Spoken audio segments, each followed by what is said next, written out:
All right. Shabbat Shalom. We are back.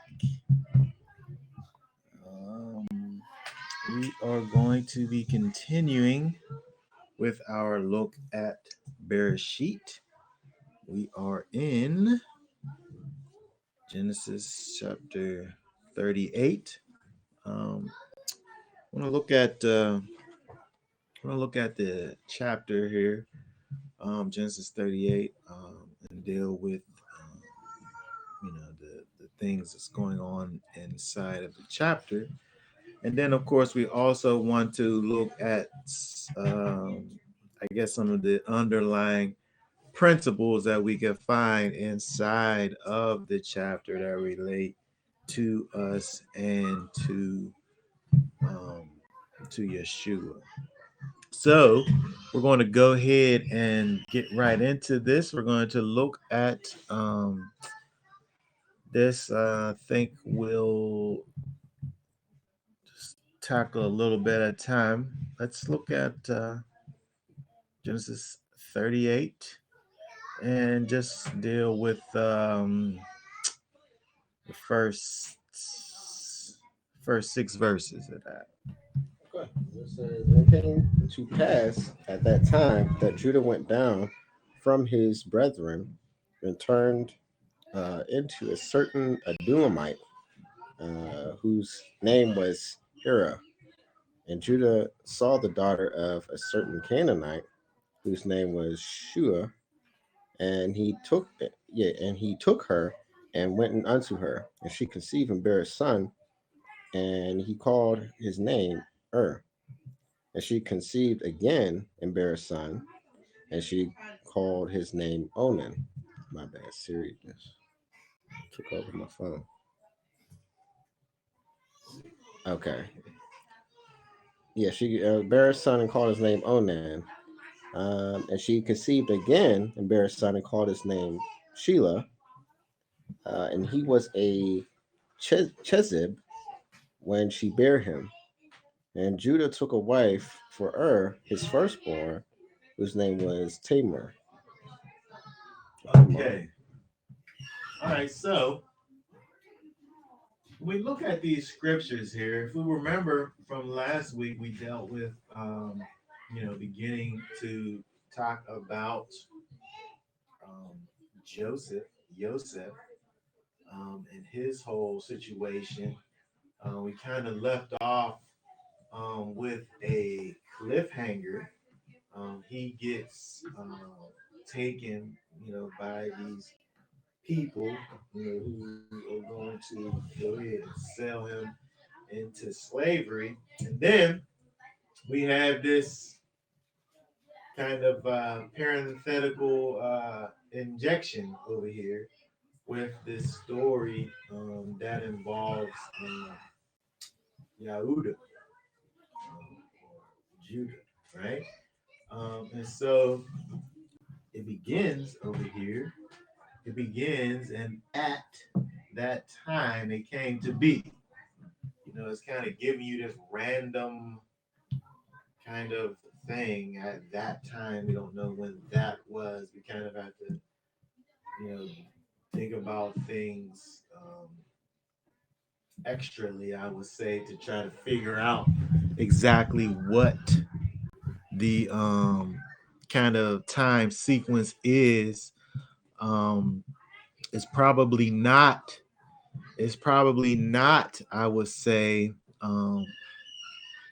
sequential in relation to what came before it, as if to say they went and did the thing with their brother, and then after that, then this happened.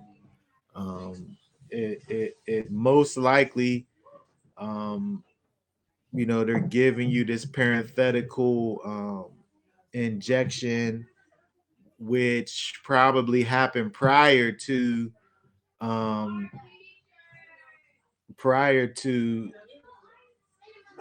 uh, the situation with Joseph being um, lost in the pit. And we say that because Judah, he went somewhere He formed relationships with people. Um, he found a wife. He had sons. He uh, found a wife for one of his sons, and so it's a lot to have happened. In kind of this short amount of time, because we know the years that Joseph was gone. Well, we will know, um, in terms of looking through it. But most people say that these are things that happened prior to the time that Joseph was um, in Egypt. But the thing that I wanted to kind of pay some attention to, that we look at this thing, um, it's interesting, these little kind of words that we see over here and things that we can gain just from these few little words. We look in this first verse over here where it says that Yehuda left his brothers. He left his brothers. And so when we think about how things were at the time, Israel lived this way, and probably most of the people around them uh, lived in this way, where you have a kind of a patriarch figure of the family, and then you have the rest of the people that kind of live, like his sons and everybody else, who kind of live in like a community type setting. And so it wasn't like how we are now, where we grow up, we get of age, and then we go and we get our own house and have our kids. Like, if we were brothers, most likely we will all kind of live in the same community, kind of tribal living, with with kind of a patriarchal person who was like, most of the times your father. um and that's how they lived. And so when it says that he left his brothers, it kind of gives you the idea, kind of hints at the idea of him leaving away from his community that he was a part of, leaving his family, leaving his checks and his balances, leaving away from his accountability and his authority structure. And again, he's a grown person, right? But these things are still something that's in place in kind of this, like I said, this tribal living that they lived in. That's how they lived. So he left off kind of to be like on his own. And so we see that where it says over there, he left it his brothers, and then we see where it says, and turned aside to a man, this Adulamite, whose name was Hira. And so if we was to look, here, let me pull this up over here. If we was to look at this, oh wait, let me do this way. So we can have it on the side.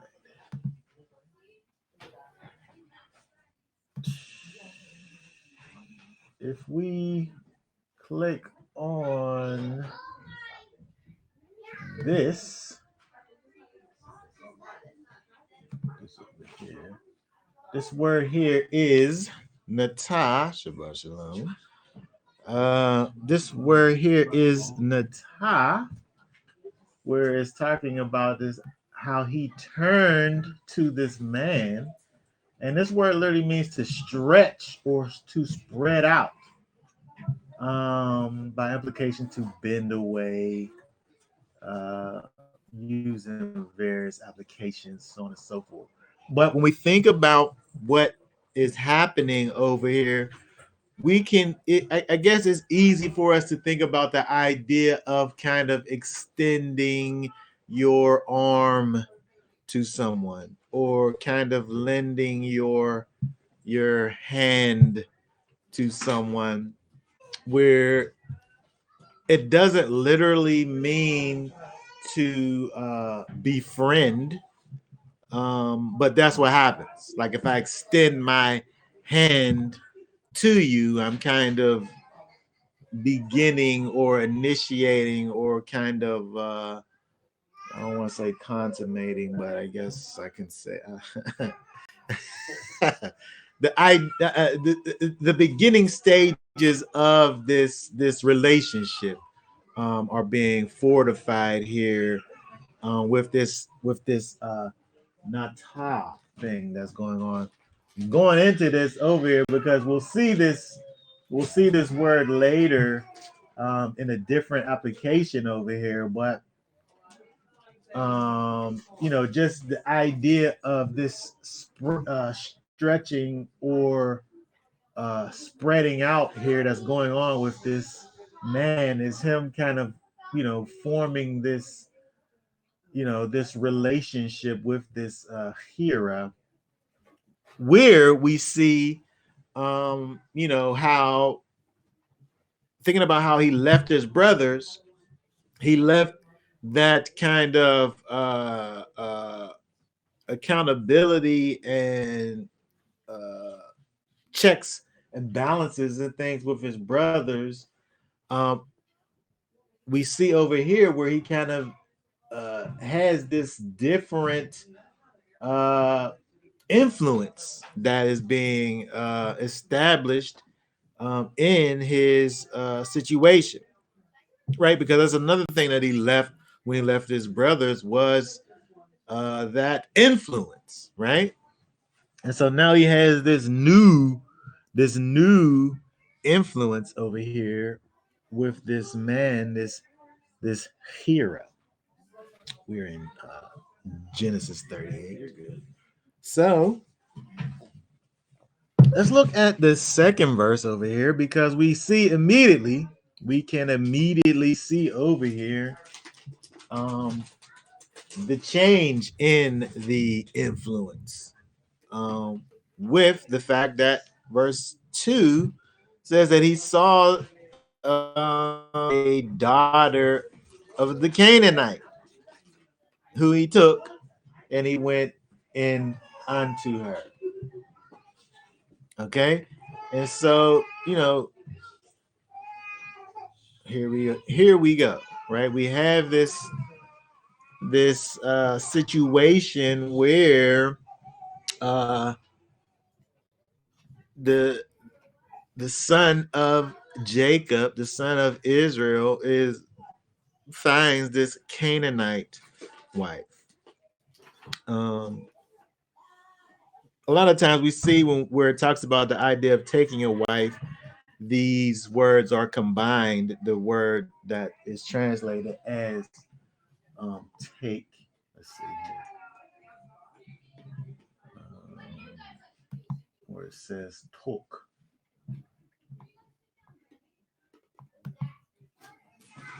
That word lahak,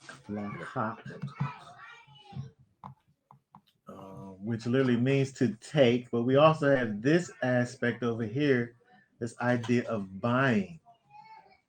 And so we see the idea of possession. When we think about the idea of buying and taking, wasn't as if to say that he just took her and went into her. We were able to assume that there was marriage involved. She's literally called a wife later in the text, but over here it calls her, even in naming this person over here. He saw, it says a daughter, right? So even in saying who she is, it connects her back to her father. It doesn't leave that thing out like she's, just kind of, just out there. She's connected to someone. She's the daughter, right, of someone. And it doesn't say who, but I'm just saying in terms of understanding who she is, we see that there is the things seem to be in place. So I'm just saying all that just to say, just because it doesn't say he took her as a wife here, these things are implied for us. Um, but again, the thing that I wanted to focus on is the fact that he's sitting up here taking this Canaanite woman. So if we look over, let's go back a few chapters here and see. He's getting into these things where um, he's not supposed to be doing, right? But because of the fact that he left from his brothers, he left from his family, he left from his uh, authority structure and accountability and influence of his family, he's out here doing just whatever, right? Because if we look over here in Genesis 24 and 3, what's that say there? Genesis 24 and 3. So that I make you swear by Yahweh, the Elohim of the heavens and the Elohim of the earth, that you do not take a wife for my son from the daughters of the Canaanites among whom I dwell. Okay, so if we go back and we see with the fathers, this was a thing passed down from the fathers, you know, that that you would think that Yahuda would have an understanding of. They went through great lengths to prevent this particular mixing with this particular people. And we see if we look here, if we look at let's see 28, we see a similar thought here. What's that say there? Yitzchak called Jacob and blessed him and commanded him and said to him, do not take a wife of the daughters of Canaan. Okay, so before we saw the grandparents before, now we seeing the actual parent over here, where this is something that um was forbidden, right? The Canaanites, right? But we can see with the process of what was done, he leaves away from his brothers, he leaves away from his family, his influence, that authority structure that's set in place in the tribal living that they were accustomed to. He goes off. He has these new allegiances, and this is what happens. We see if we just go down, we see over here Esau, who just he don't really care, right? Esau, what's that verse 8 say? That the daughters of Canaan, the daughters of Canaan did not please his father Yitzchak. Yeah, he saw that, but he didn't care. He just took them anyway. Right? Esau did. He had his own mind, even though they knew what the situation was, right? But when we think about it, if we go back over here, let's go back. There were measures taken so that these things didn't happen, right? Whenever we see with Isaac and Jacob in terms of going off and finding these different, their wives, they would go away from where they were, right? They would go away from, because they were in the land where the Canaanites were at, right? That was the land. So they would go away from there, back to the homeland to find the wives that were from their own people. Can you help me with the geography? In terms of, like, so you're saying like they went back to the other side of Mesopotamia?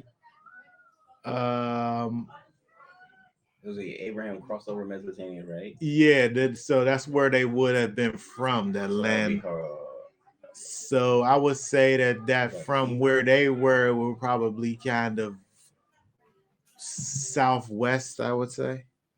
So they would leave Canaan and go back to Eber area. Yeah, yeah. Well, that makes sense. That's what they would go back over there. And so in terms of here, where there he's in the land where the people are now, similar to what happened with the Dina situation, where they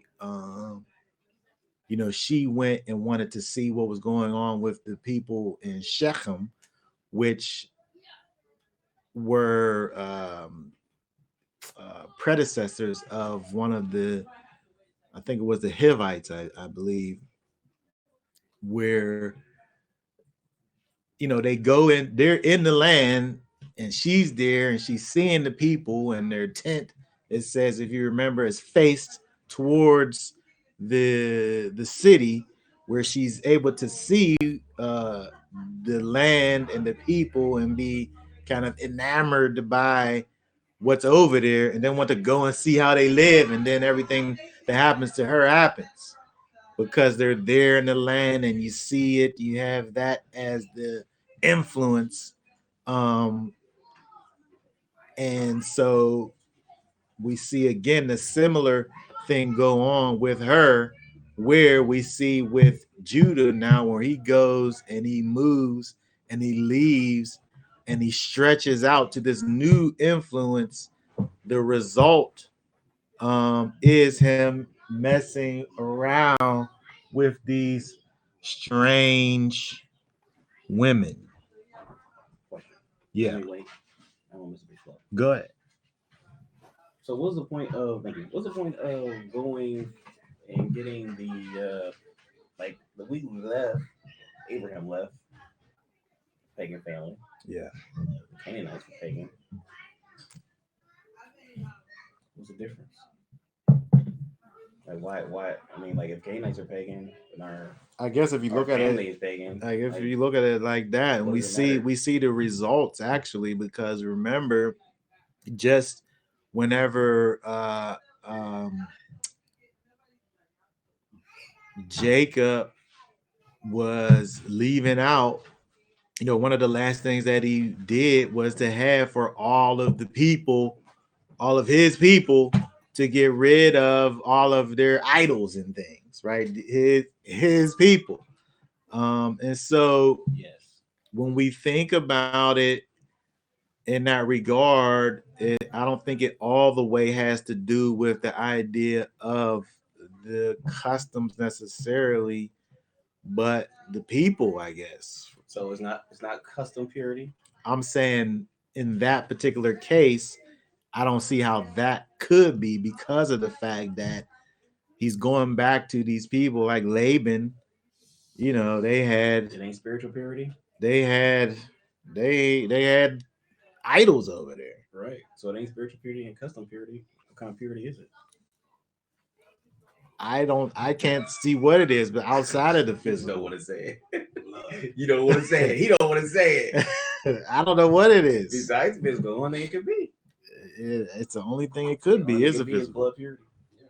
And I'm not a nationalistic guy, but that's one card for those. I mean, that's what you see right That's there. all you can say. Because you talking about, as you say, you talking about a people in the Canaanites who were pagan. You talking about the people. If Avram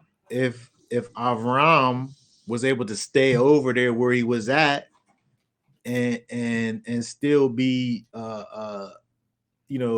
called, right, fulfill the call from the Most High, that's what he would have did. But part of his situation was leaving from his people, and so you can't yeah.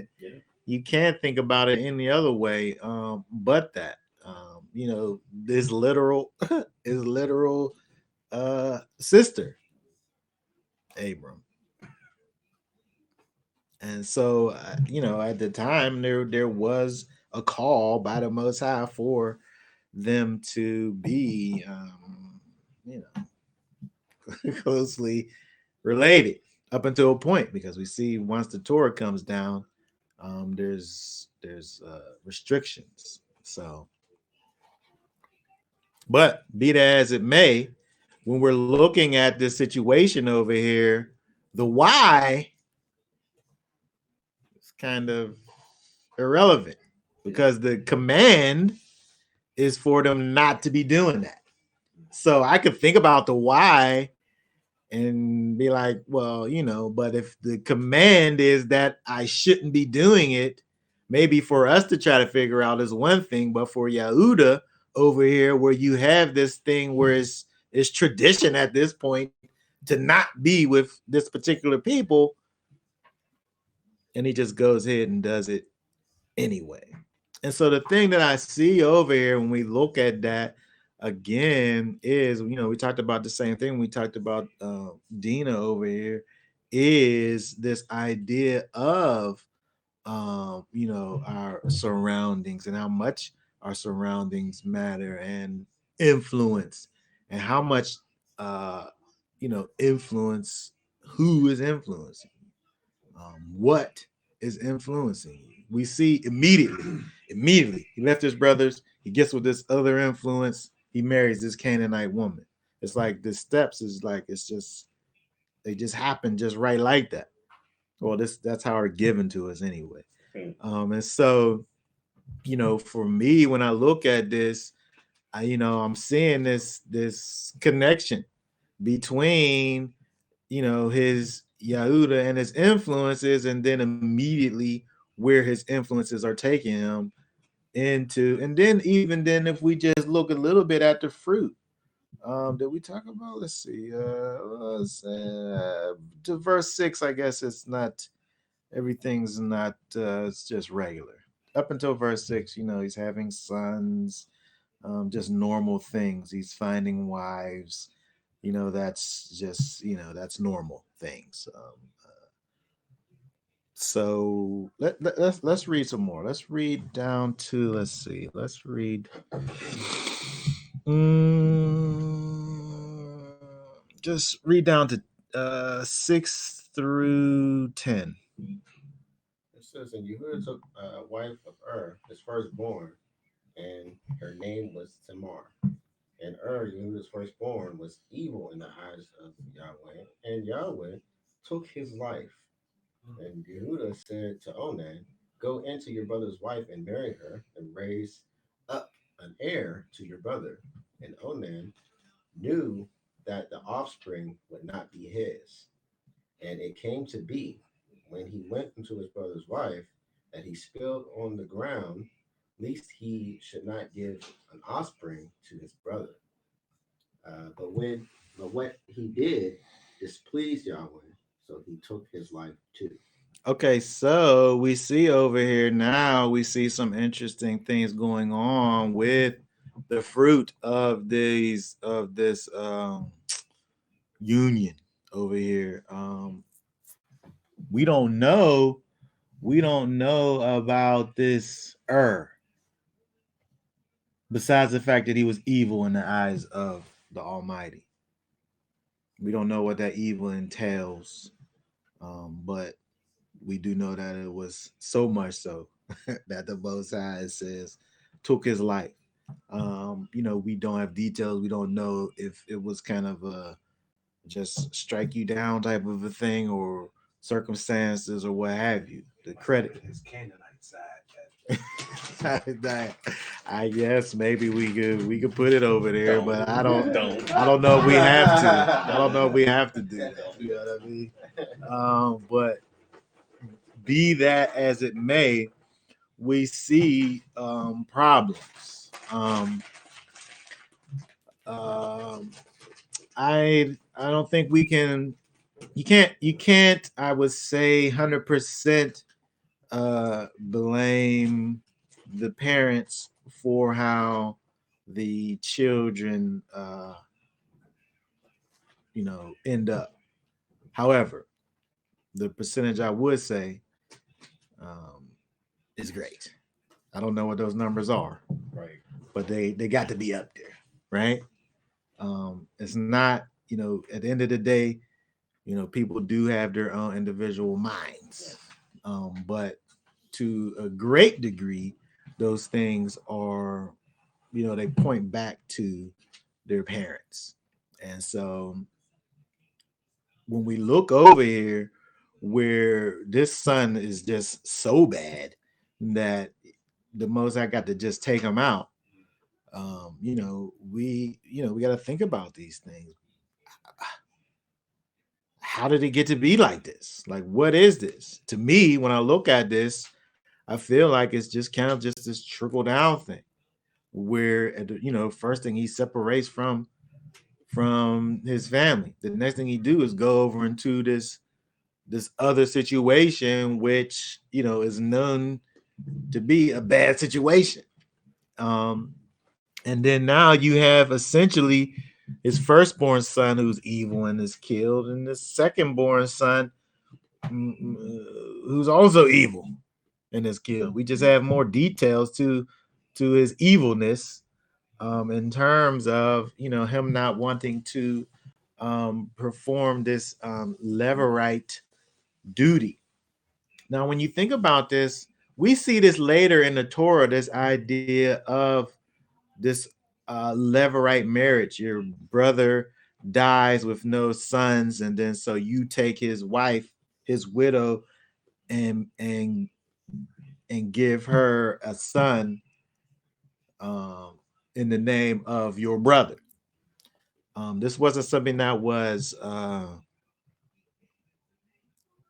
that Israel did only. It was something that the people at that time did. It was a thing. Um, many things we can look in Torah and see where the Most High is puts limits on things that are not exclusive to Israel, and this is one of those things. Levirate marriage is not something that the Most High, initiated for Israel. It's something that he, puts fences around and kind of, uh, you know, uh, gives parameters to, that they were already doing. And so when we look over here and we see this thing, um, where to me it caused me to think about things, because if first of all, if we take it all the way back and think about the idea that this marriage to begin with was something that the Most High, I would say, um, he don't call for this one particular people to deal with this other people. But then now once this happened, it wasn't as if to say that these things, these customs weren't able to be kind of forsaken. So there we see, even though they entered into this situation that wasn't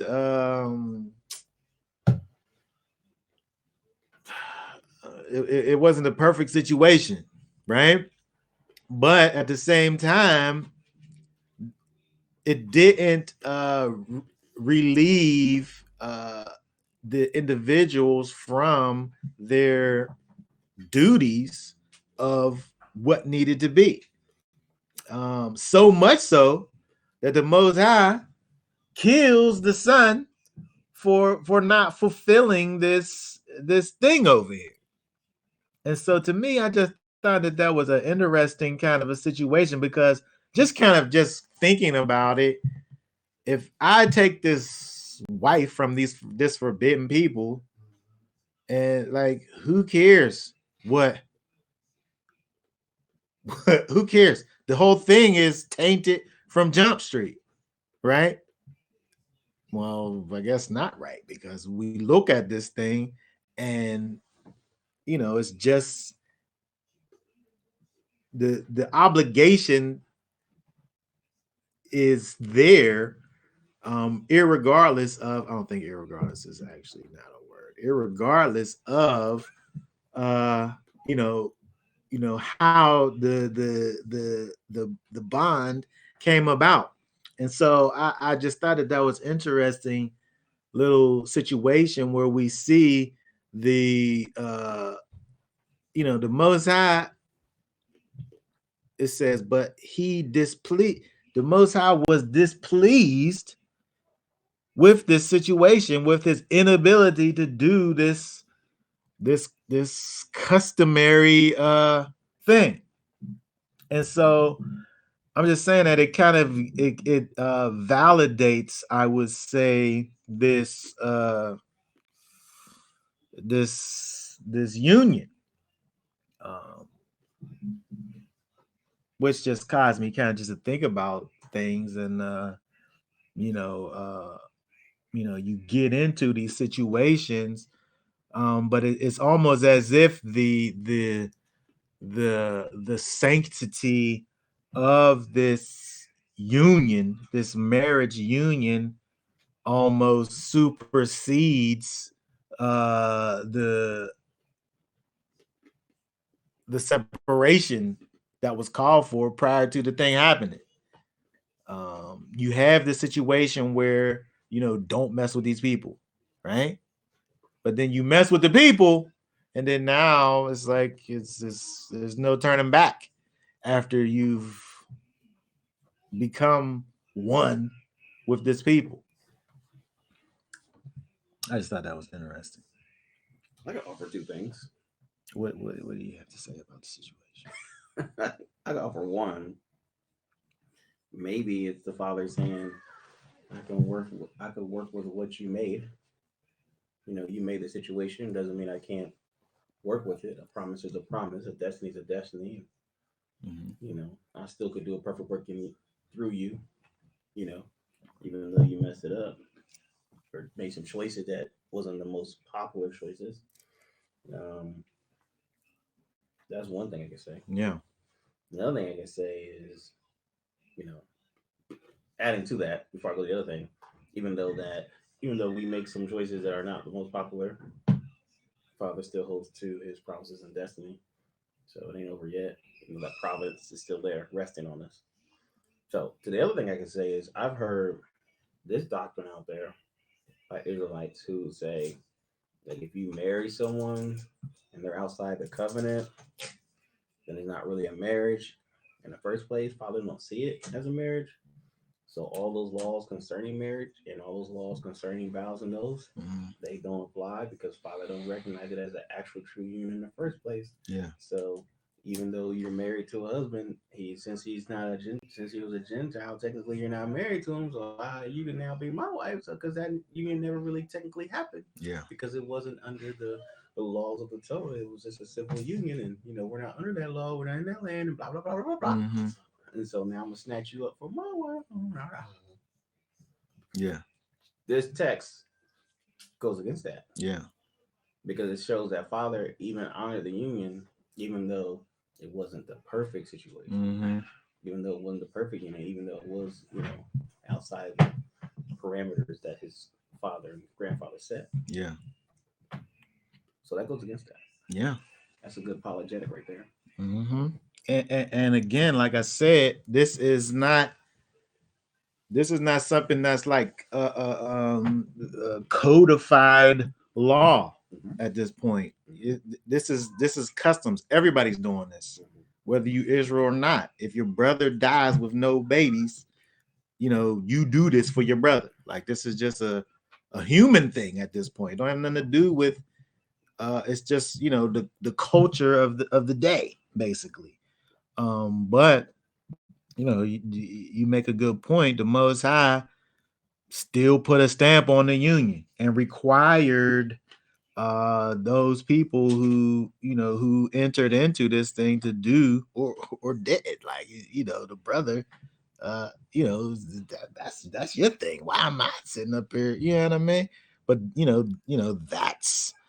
that's the custom. So that's an interesting take. These people they come up with these things to excuses why you can do and not do.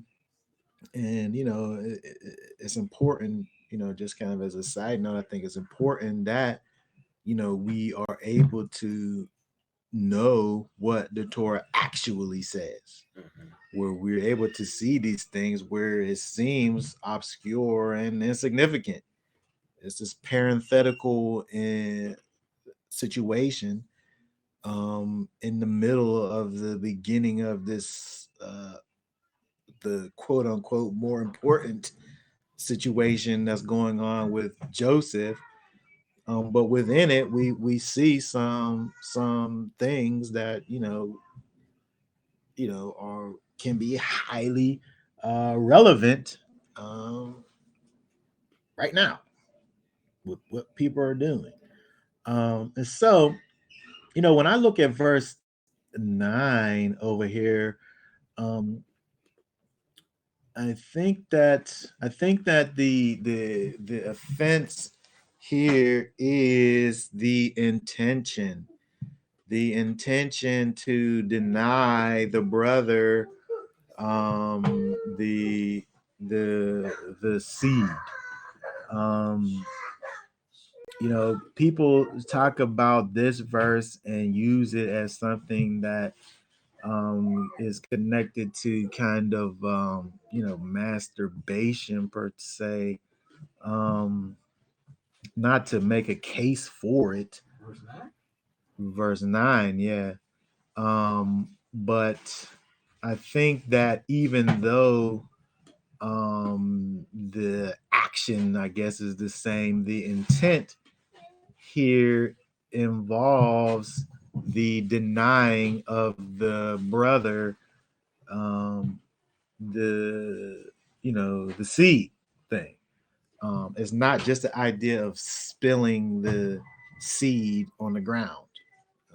That's a component of what's going on, but I would say the greater thing that's happening here is the idea that he was supposed to be doing a particular thing, fulfilling this Levirate marriage thing, and then him refusing to do it.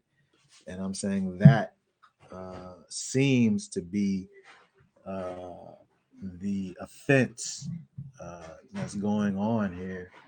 Um, as far as I'm concerned, I don't know if anybody else has any thoughts on the matter. It seems to be that thread of dysfunction still like going through this whole situation, even down through the sons and their sons. Mm. It's like it seemed as if he didn't like his brother almost. Yeah. So it just seems to be that infighting that's still going on all the way down the line.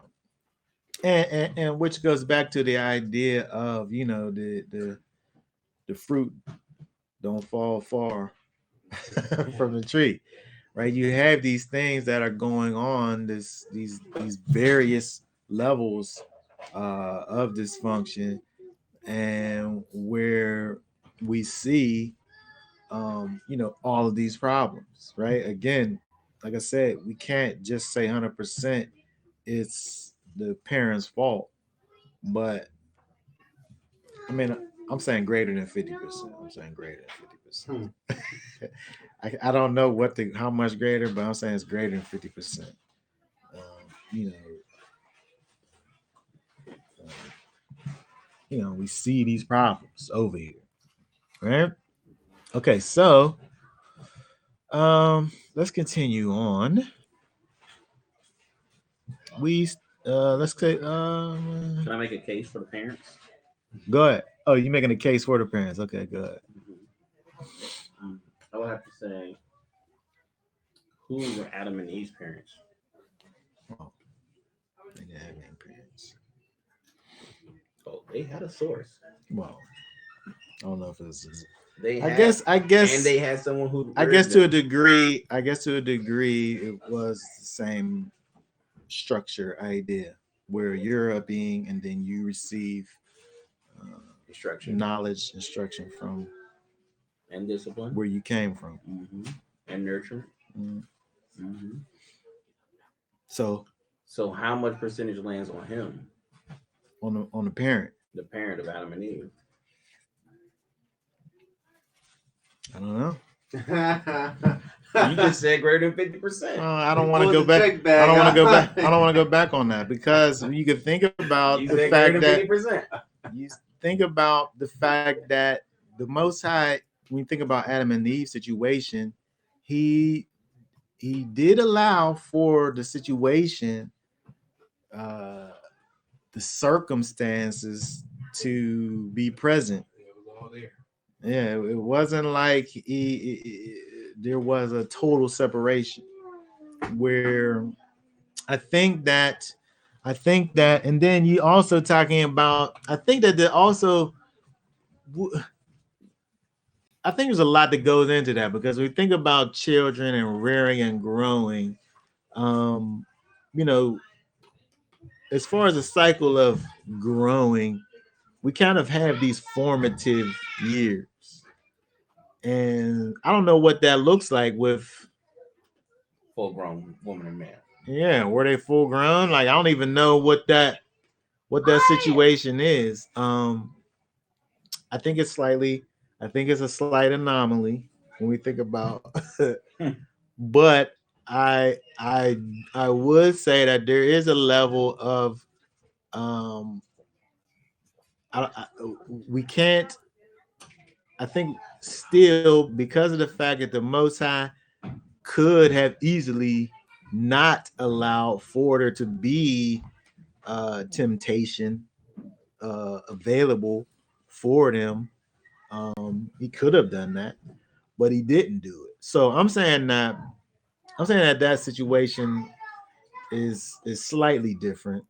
But in the perfect situation in terms of the growth of people and having children after that, I think that the whole way that we rear, grow children really should be kind of, you know, pointing them in a particular direction, um, for a certain amount of time.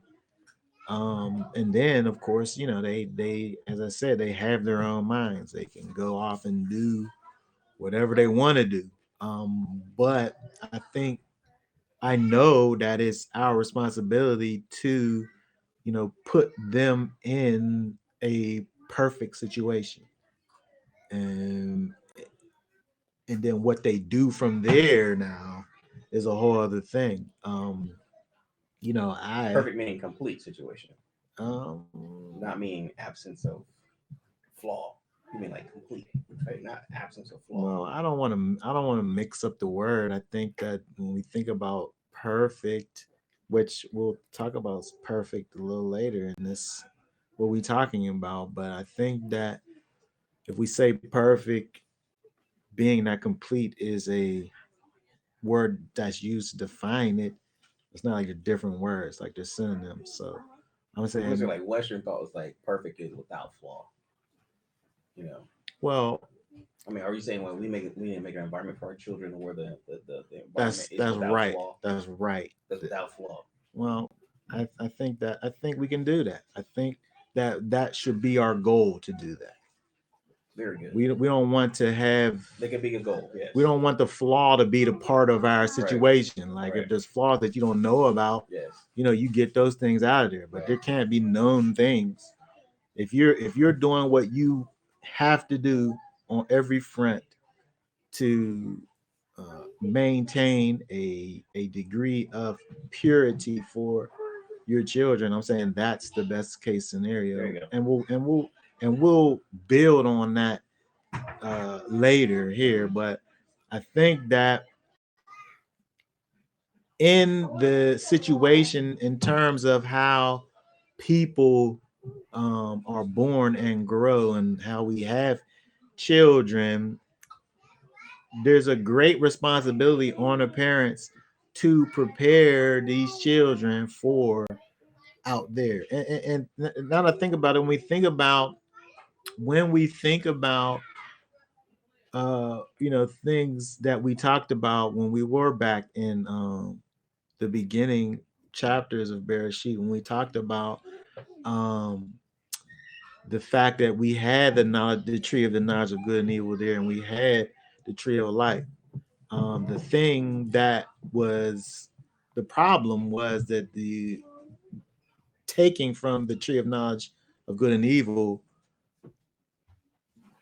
before you took part of the tree of life. They didn't ever take part in the tree of life. The first thing they took part of was the tree of knowledge of good and evil, and then they never was able to take part in the tree of life. And one of the things that we talked about was in terms of growing and nurturing and cultivating our children, even when you think about children in connection with, agriculture, your, if I sit out here and plant my garden, part of planting your garden is keeping the stuff that's in there that you want in there, and the stuff that you don't want in there you take out of there. um it's not like things that grow wild like wheat, where you have these things that grow wild and they just grow up where they, you know where it is, and stuff gets in there, and stuff like that. If I'm growing a particular thing, part of having a garden is going out and pulling the weeds out, and going out and taking out the things that you don't want in there, creating the perfect situation where the nutrients ain't getting you know taken from the things that you don't want to be there. All you plant this thing there, and you want all of the nutrients to go into that thing. And so when we think about now that I remember what we talked about, when you think about the tree of knowledge and good and evil, and the tree of life over there, the we talked about the idea that the knowledge of good and evil in and of itself wasn't evil. um but when you have this knowledge of good and evil, when you have these things like knowledge, we have it has to be tempered first with these things that would be connected with the Most High. When we think about the tree of life, we think about the wisdom of the Most High. We think about the character of the Most High. And then we think about the knowledge of good and evil. Really, now you talking about these things that, again, in and of themselves, are not, on either side, but we don't know how to do the things. We don't know how to weigh things properly. It's just like we talked about last week. It's just information. It's just things over here where we don't know how to deal with these things. And so when we deal with our children, we want to be able to have them formed in such a way where it's kind of in terms of good and evil, our situation is gonna be good heavy, right? They're gonna see lots of evil on the other side, but it's gonna be good heavy over here. And then so when they get to the other side and able to see all of these other things over here, where you've placed in them such uh a heavy good rearing, that these evil things now are potentially, now this is the thought process, become less of a draw, less of a thing that you want. Now if you have kind of an even kind of a thing, or the opposite, even what we see in the dysfunction that goes on, where wickedness and unrighteousness is your normal. It's the thing that's, this is what I got. Like, this is what things is. It's wickedness. It's unrighteousness is my baseline. When I see more unrighteousness, it's just regular, right? And so I think there has to be that imbalance. So as the rearing part, and again, we'll build on this later. Well, there's an imbalance on the good and evil side in preparation for life, because life is wicked. The thoughts of a man is crazy out here, right? Where you know, we get to the place now where we can't even go through the regular processes of having these children and sending them out to school because they sitting up there teaching these kids any old thing, and that's wrong. Now we live in a time where it's wrong for you to sit up here and tell, like, I don't, I hate gender as a word because I'm sure that in the proper definition of gender, it don't have this kind of obscure kind of thing where I place some type of definition to it. But the whatever it's become is this thing that you just decide. Where I know, or where I've seen all my babies come out of the womb, and there was no decision made in their gender besides me looking at what they got and saying, oh, that's a boy, or oh, that's a girl, based on looking at their situation. But the world out there, which is so evil heavy, right? They got everything turned around. And so we're saying all that just to say that uh, if we look at Adam and Hava's situation, I'm saying it was kind of an anomaly. It's kind of similar, but I think uh, in terms of outside of that, there's a great responsibility on us as parents to overload our children with righteousness so that when they go out into the world and have to deal with wickedness, they're properly prepared.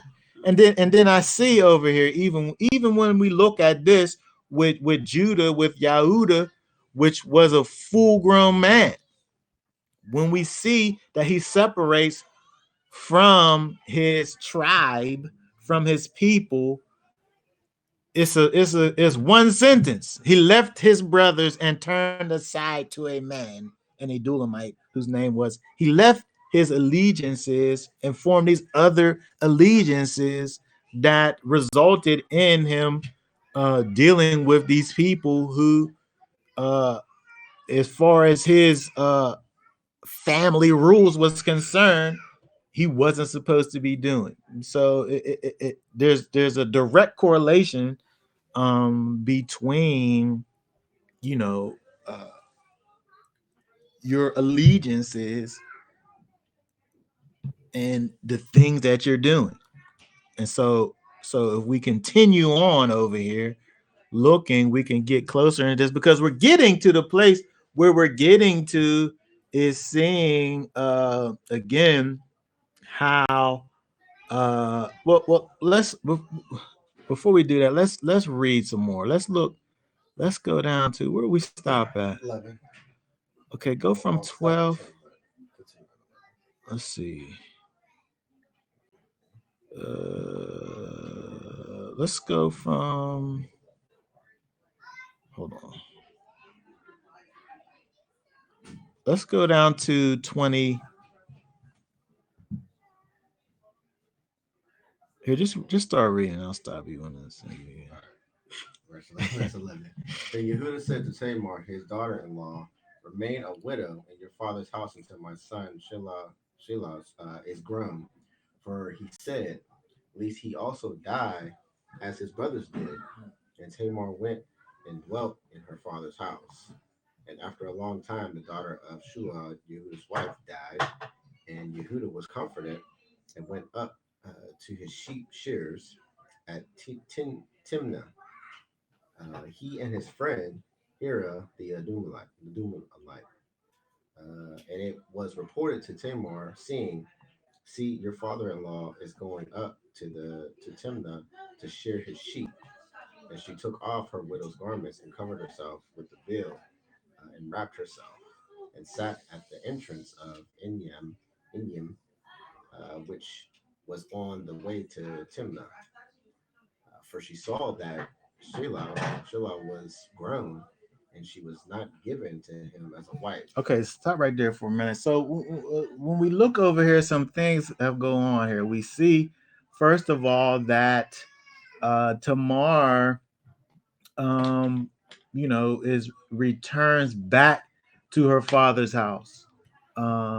Again, we talked about this before in terms of the idea of the woman always being protected, not being left unprotected.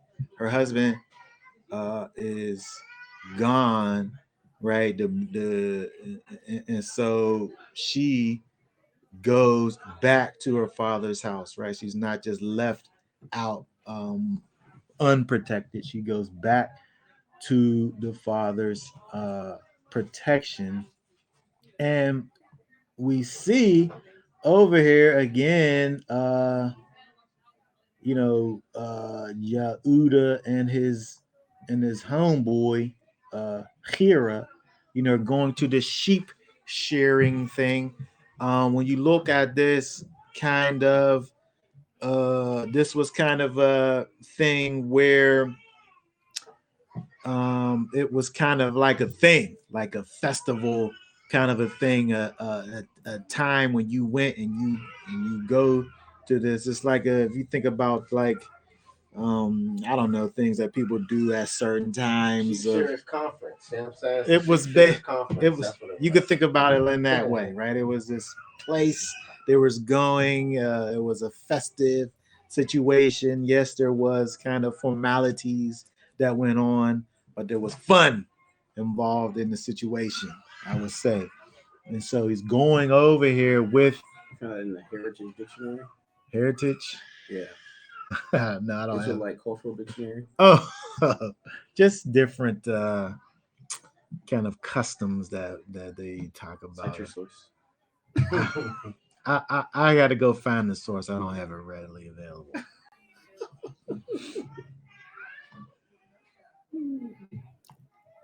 Okay, so we see them go to do these things over here.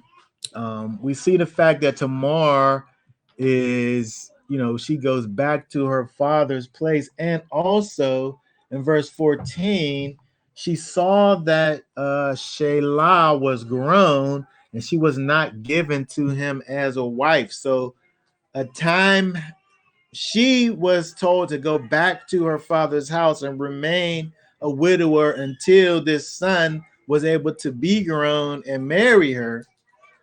But that time came and nothing happened. So now she, I guess, is feeling a way like, what's going on? Or she's in the process of getting played, I would say. Either way, maybe it is past tense. Maybe it's like it's been a long time. Whatever the time is, we see that he's grown, and the thing that was promised her didn't never happen yet, right? Okay, so keep on going. 15. 15. Yehuda saw her and reckoned her for a whore, for she had covered her face. And he turned aside to her by the way and said, "Please let me come in to you," for he did not know that she was his daughter-in-law. And she said, "Why do you give me to come into me?" And he said, "Let me send you a young goat from the flock." And she said, "Do you give me a pledge until you send it?" Hold on. So I'm just credit. That's how we doing it on credit. I ain't got nothing to give you, but her. I promise that later on I'll send back some. Okay, good. Yeah, but man's word was completely different. I'm Man. just saying the credit though, like is that how? Man's word was completely different. Man. That's why she was shocked that he didn't do what he's supposed to do. Probably the problem now. His word's garbage. Yeah. Go ahead. At. Yeah. So he said, "What pledge shall I give you?" And she said, "Your seal and your cord and your staff that is in your hand." And he gave them to her. And he went into her, and she conceived by him. And she arose and went away, and removed her veil, and put on the garments of her widowhood. And Yehuda sent the young goat by the hand his friend, the Doomite, to receive his pledge from the woman's hand, but he did not find her. And he asks the men of that place, saying, "Where is the cult prostitute who was beside the way to Enayim?" And he said, "There was no cult prostitute in this place." And he returned to Yehuda and said, "I have not found her." And the men of the place also said, "There was no cult prostitute in this place."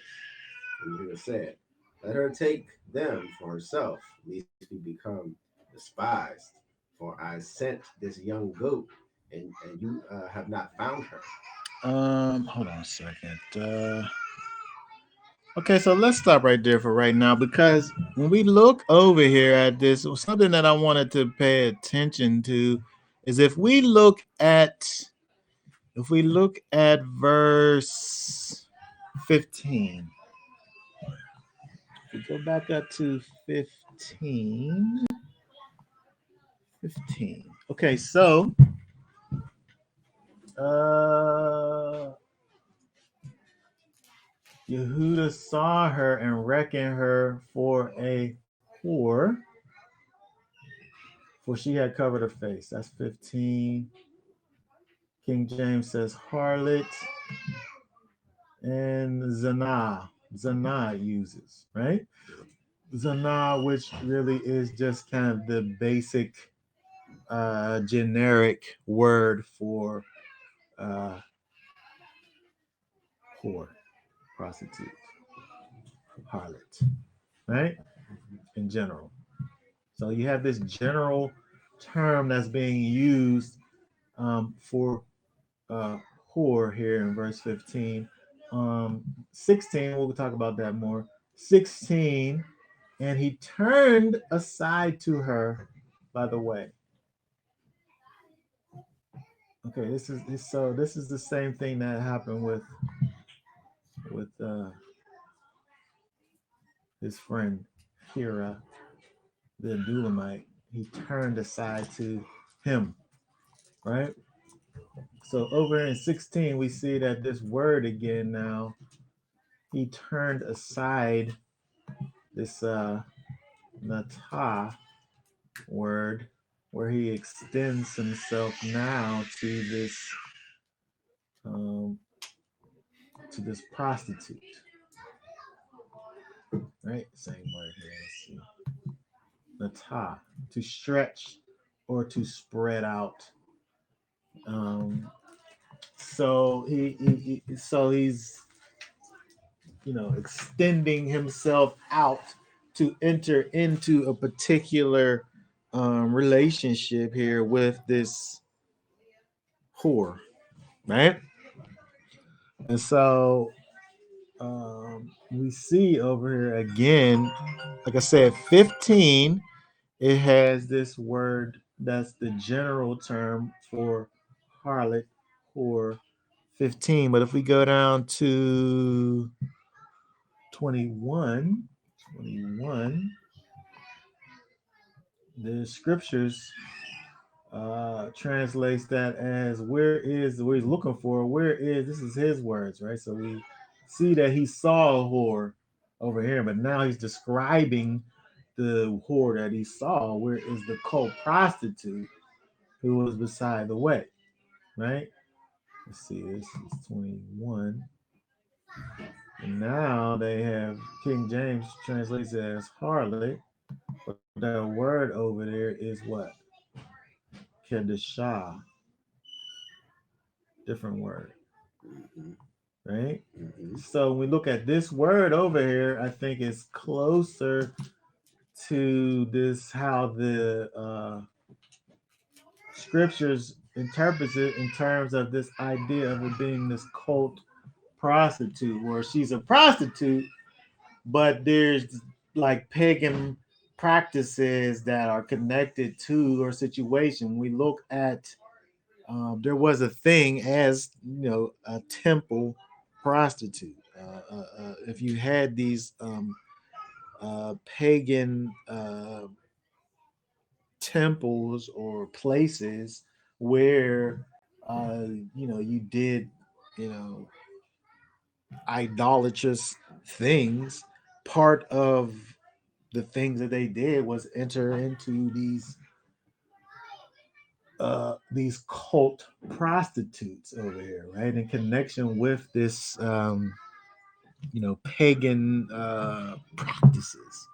So we, so what we see where in the one verse it gives you this general kind of term, like that's what he was doing, but in this other verses now it's giving you this, is giving you more information where it could have just been about just seeing a prostitute on the corner and not have nothing to do with the pagan worship. They could have just used the other word every time. But over here in 21, now we have this other word, which it gives you more information where there's these other things that are incorporated with what was going on. And so when we think about this whole idea of him going and being with his homeboy, the Adulamite, and entering into all of these things that they quote unquote they enter into, he's gets himself into this, these various situations that are connected with idolatry. Mm. And so it's interesting to me, I think, and kind of when we look at this whole thing together, where Yahuda leaves away from his structure that was supposed to have been, no, as I said, supposed to have been directed towards and dedicated to the Most High, and he leaves away and goes and makes these other allegiances to these pagan people and gets into these other pagan situations where these things are just common place to do, you know, dealing with these cult prostitutes, these kedeshas, these kedashim, kedashot, it probably will be these cult prostitutes, right? I don't know what all of that entails, but we definitely can see that it was most likely connected to uh idolatrous, some form of idolatrous worship. So did he think that he was participating in some type of um, cult practice? I think it has to be that, because again, why do we have this other word being used where it could have been, you could have just said Zara every time. It could have just been just a plain old prostitute. So the prostitutes, they would, so I know some practices, they would bear children and then sacrifice the children. I don't know what these people were into, but maybe. I say the scripture says he was mourning, so he's at a pit and he had to release the demons. Well, And the co prostitute was there to receive the it demons. does say that he was. Well, it said that he was comforted. Bet. Um, She did her job. but I think that even in having the prostitute be a part of the comforting process, um, we can't ignore the fact that we have, these two words describing one thing in particular, which is these the differences. He literally could have said Zara every time.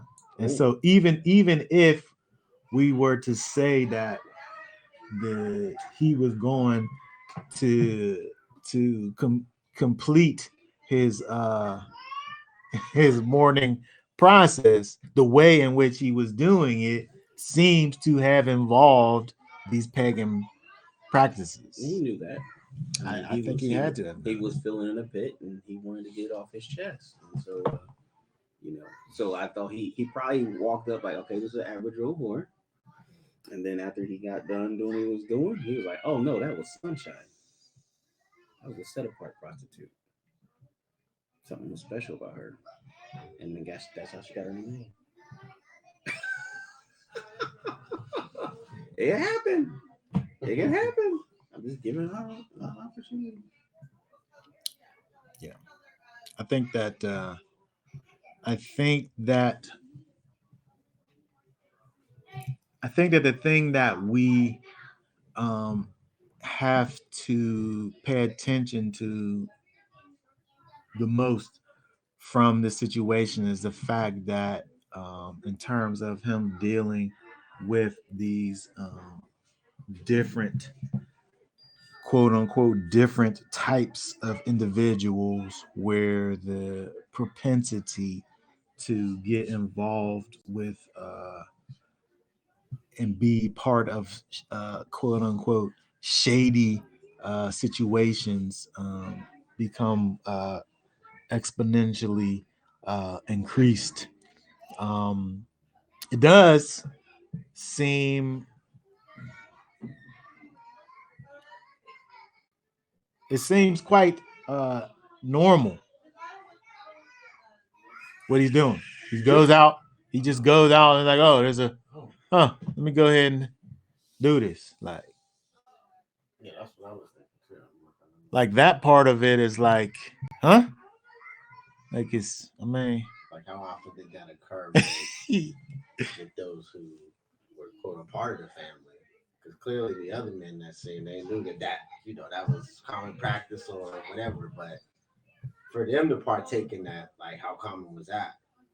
Like you go further in the scripture, talk about concubines and wives and making marriages specifically with certain ones, and how they would have concubines. Like how often would they do I mean, it? right, with the harlot part, Yeah, right? And so it's one thing to have like a concubine who literally was the sex wife, was the concubine, where she didn't have no other purposes but that. But still, you have a situation where she is dedicated to you, not to whoever comes through. Right? And so there was a difference. Even if we say, well, just I mean, I don't know, concubine, there's no other purpose. It was just physical, you know, just a physical thing. But here, when we take it to this idea of the harlotry, I mean, to me, uh, you know, how how can that be something that's righteous? How's it righteously done? I don't know. To me, I throw that all into this whole idea of where we begin with him leaving from his brothers, and entering into just whatever type debauchery uh, comes about. Because if he wanted to just have someone to comfort him, um, you know, there's ways he could have did that, right? But if I'm saying the way he goes about it, it just seems normative. But I think that it's normative in the situation that he's at. What's the Um, situation that he's at? well, he's he's where the pagans are. He's where these people are, and he's doing what they're doing. Yeah, that's what I was going to say. The whole situation with them being in this land is a difficult situation because just imagine like you move to Houston, Texas, but you gotta get a wife in Pittsburgh. You know what I'm saying? And so it's like you're around all of this temptation constantly, whatever's going on down there in Houston. And, it's like constant pressure. And you're supposed to stay away from it. It's constant pressure. But I think this situation was set up by the Most High for it to happen the way it happened. So, yeah, I think this was like ordained for it to happen. Why you say that? Because, you know, she had a case. And you know what I mean? And things weren't falling in line the way. Oh, you mean in terms of her being neglected? Right, yeah. And so I think this is all like a setup. It's almost like the tree of good and evil being in the garden. Can I make a case for Judah? I got a case for Judah. Yeah, go ahead. That's who we're talking about, right? Judah? Yeah. Okay, so who was the brother that stood up for Joseph when he was like about to be when he was thrown in a pit? It was like, let's kill him. Reuben. That was Reuben, Yeah. right? Okay, so Reuben, he's the one that slept with his dad's Concubine?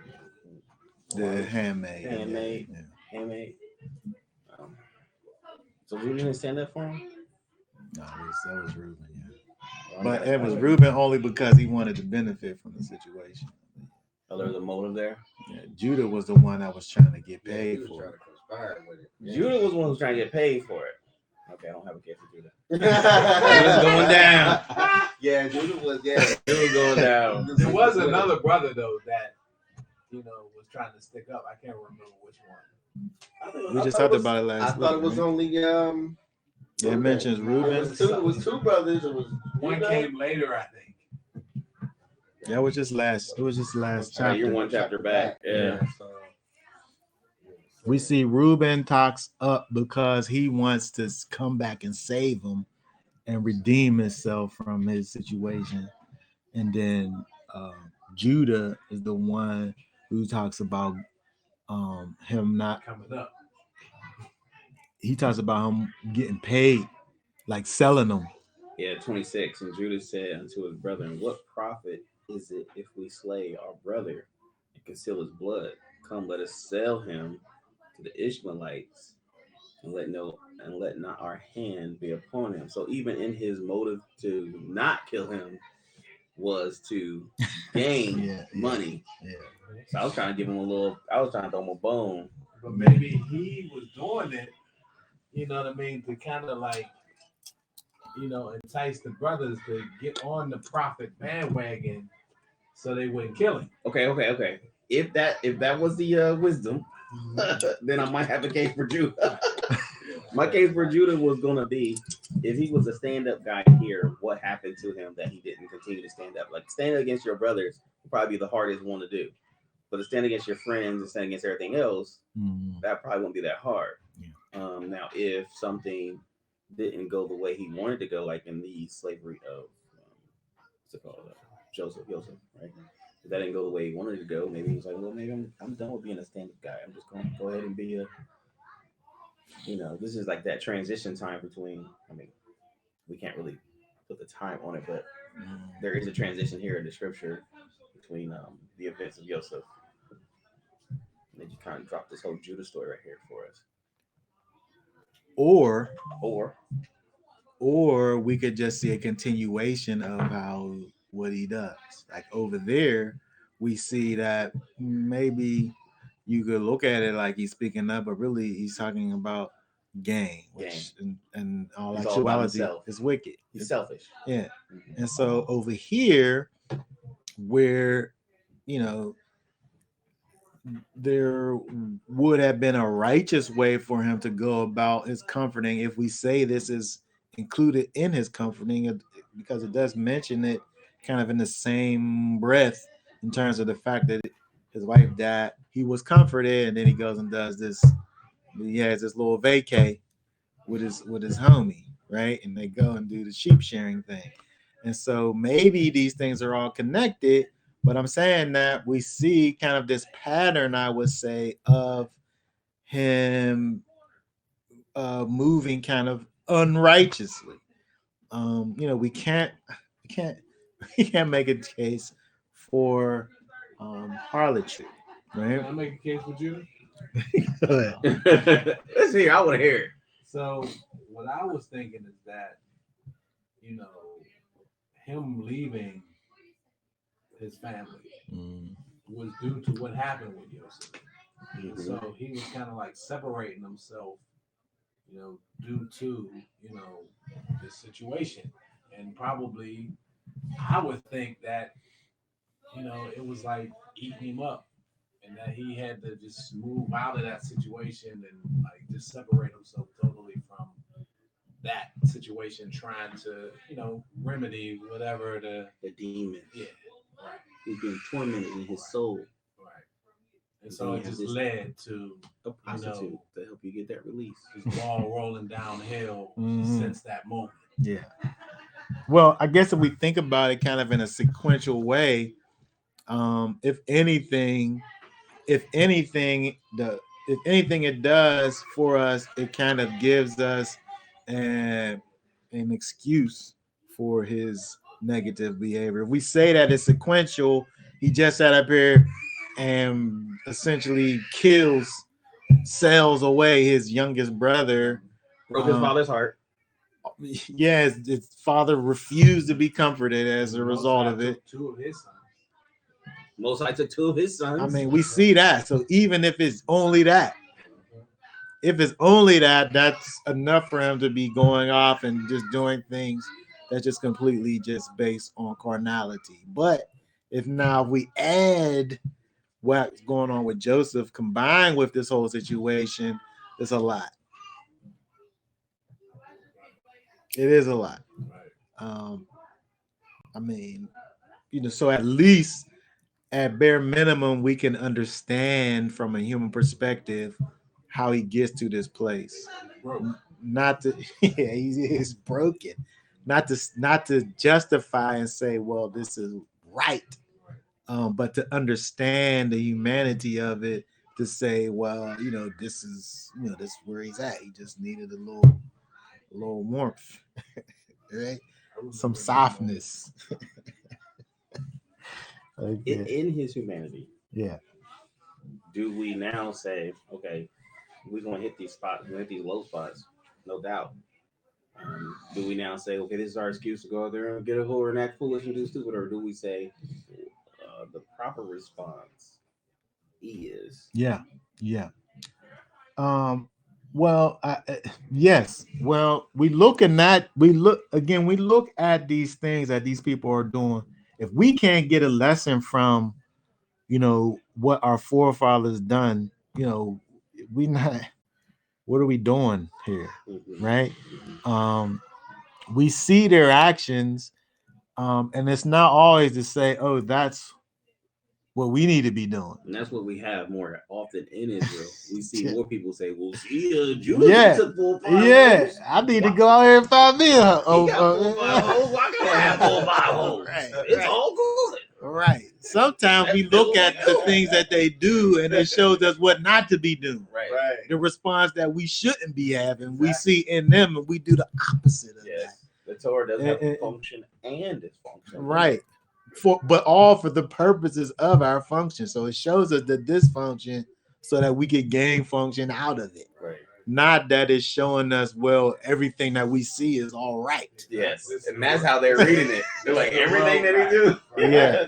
But the thing that I wanted to get to with looking at all of this is seeing how what the Most High does, how he draws perfection from imperfection. Yes. When we look over here and we see there ain't nothing that's good about what's there. The story just continues to get worse and worse. If we connect it sequentially with what came before, he just got finished selling his brother. He goes over here, he marries these people who he shouldn't be marrying. He gets with these other influences, and he has all these problems with his children where they end up being so wicked that they're killed by the Most High. From a human perspective, one who's not grounded might say, well, I ain't thinking about the Elohim of Abraham, Isaac, and Jacob anymore. He sat up here and killed my kids. You don't know where his head is at. He's in a low spot, to say the least. He's in a low spot. This is valley for sure for him. But the place that we're getting to though is what the Most High does with these people, in spite of what was in their lives.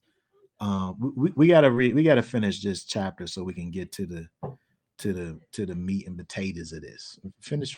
Did Judah make it to the Hall of Faith? I was looking through it. I don't see his name.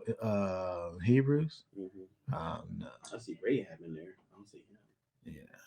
Well, I think what he has is pretty good, even though he's not in that chapter. But we'll talk about that. Where was you at? 25? 24. Read 20. Hold on. 23. Okay, yeah. Read 23 to the end. Yehuda said, let her take them for herself, lest we become despised. For I sent this young goat, and you have not found her. And it came to be, about 3 new months after, that Yehuda was informed, saying, Tamar, your daughter-in-law was whored, and see, she has conceived by whoring. And Yehuda said, bring her out and let her be burned. When she was brought out, she sent to her father-in-law, saying, by the man whom these belong, I am pregnant. And she said, please examine whose these are, the seal and the cord and the staff. And Yehuda examined. Hold on, just real quick. Let me just say the act of what she was to put her on the other side is worthy of her of being burned. But him being on his side of it is just, it's not. Yeah. There's something wrong with something of the situation where she, her part is just inexplicable. Like the idea of her being that is cause for him to say, bring her out and we're going to burn her. Like it's something that's wrong with the situation. It's not a normal thing, this whoring thing. But go ahead. It says, and Yehuda examined and said, she has been more righteous than I, because I did not give her to Shelah, my son, and he never knew her again. And it came to be at the time for giving birth that twins were in her womb. And it came to be when she was giving birth that one put out his hand, and the midwife took a scarlet thread and bound it on his hand, saying, this one came out first. And it came to be as he drew back his hand that his brother came out, and she said, how do you break through? This breach be upon you. So his name was called Peretz. And afterward, his brother came out, whom had the scarlet thread on his hand, and his name was called Zerah. Okay, very good. So looking at all this, we gotta get to the thing. We can't look at all of this dysfunction and wickedness and unrighteousness and not be able to gain from this whole situation. We see all of this dysfunction. We see all of this imperfection. What do we see out of this? Well, when we look at this, right? When we look at this, it's interesting that when we follow this particular bloodline, right? This is where Messiah comes from, right? From this whole union here of Judah and his sons, his dead sons, wife who pretended to be a harlot, who he thought was a harlot, and he went and lay with her and had these two children who were both his sons and his grandsons. I guess. Well, should have been his grandsons, I guess. I guess it really was his sons because she heard the husband was dead. Um, Yeah, but fulfilling the law would make the sons go back to the right, husband, which right, would make right, them his right, grandsons. right, right. So it's just the epitome of dysfunction. But that being said, this is where Messiah comes from. This is the bloodline that Messiah comes through. Right? If we look over in Matthew and 1, we look in Matthew.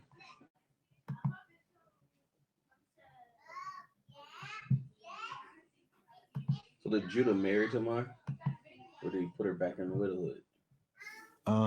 It don't say that. It say he never knew her again, so he didn't lay with her. It don't Well, I talk mean, about. It don't talk about. He could have potentially had married her could and have then owned her. and not. Right? It don't say. Just leave us like kind of just. Right, he could still own her. At least that way, she provided for, protected for, and he don't have to take on the curse of fornication.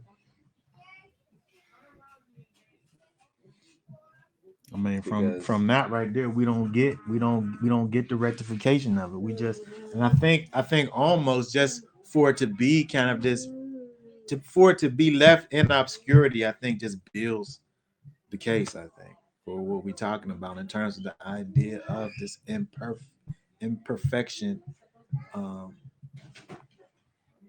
moving into perfection, perfection coming from imperfection.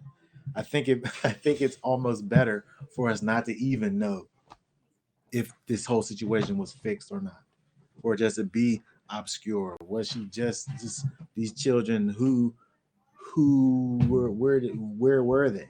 Like who how were they? The how was the wife covered?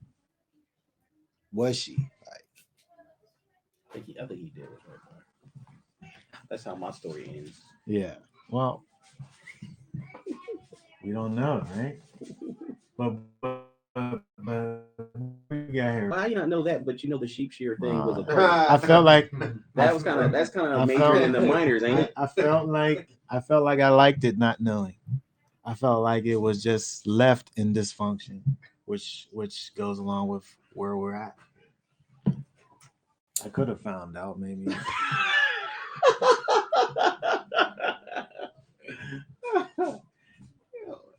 Let's get the first three verses here. So the book of the genealogy of Yeshua, Messiah, son of David, son of Abraham. Abraham brought forth Yitzchak, and Yitzchak brought forth Yaakov, and Yaakov brought forth Yehuda and his brothers. And Yehuda brought forth Peretz and Zerah and Tamar, and Peretz brought forth Hetzron, and Hetzron brought forth Ram.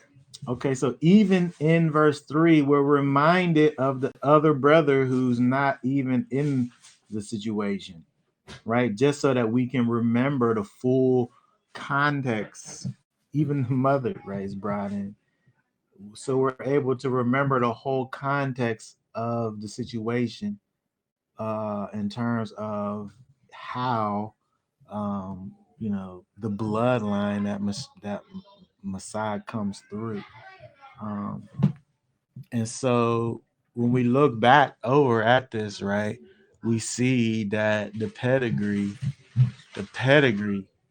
of Messiah even is tainted.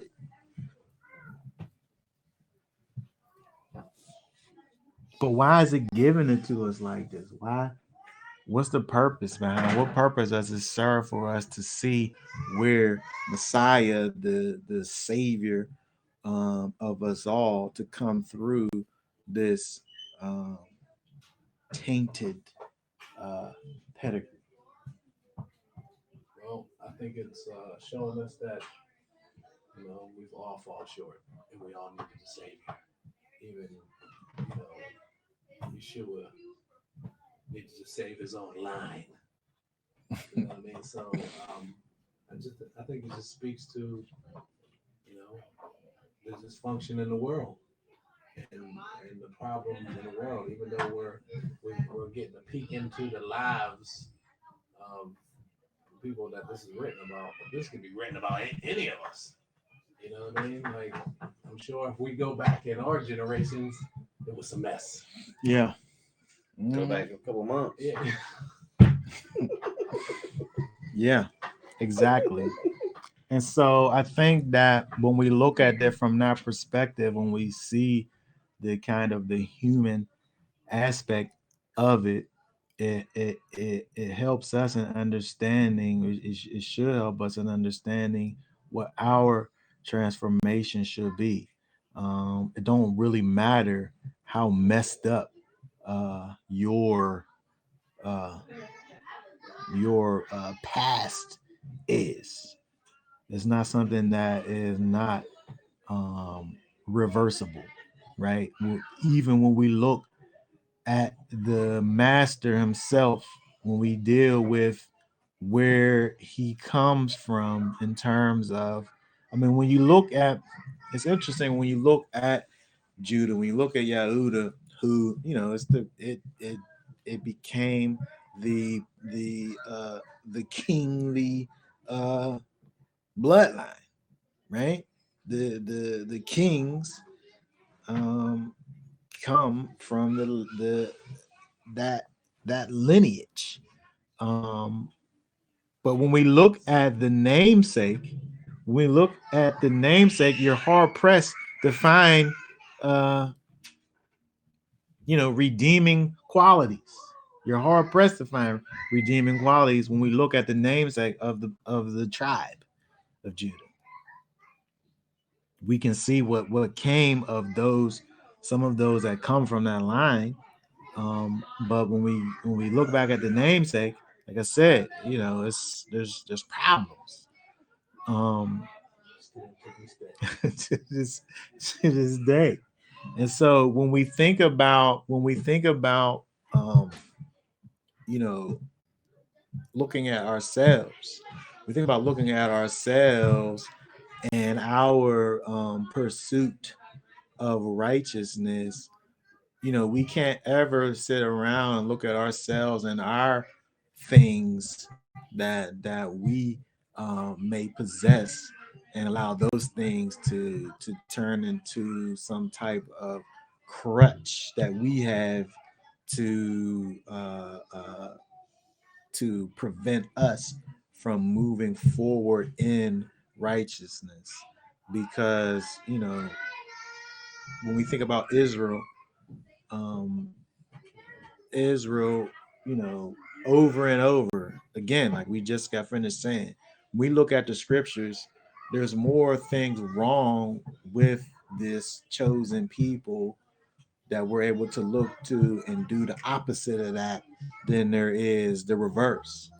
Um, and yet, and still, that is, we are the people that's chosen by the Most High, not because of how good Israel is, but because of the promise that the Most High made to a man, right? And so when we think about our lives and our process, um, there must be that process. We talked uh, earlier about a word, perfect. Let's go over to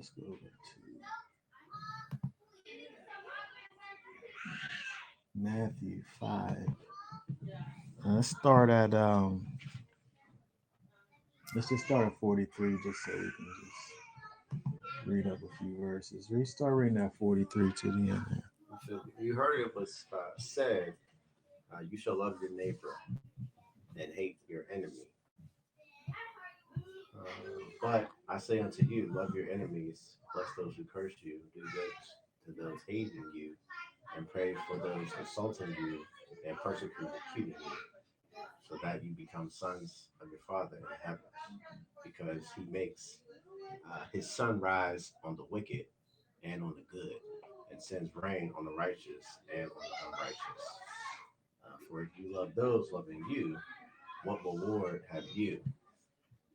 Are the tax collectors not doing the same too? If if you greet your brothers only, what do you do more than others? Are the tax collectors not doing so too? Therefore, be perfect as your Father in the heavens is perfect. Okay, very good. So over here we see the words of our master. Red Letter Bible got these in red. Yeshua is sitting up here saying this thing, and he says, he ends all this stuff. He says, therefore be perfect as your Father in heaven is perfect. Perfect. 5046 in the Greek. However, the Father is the same word.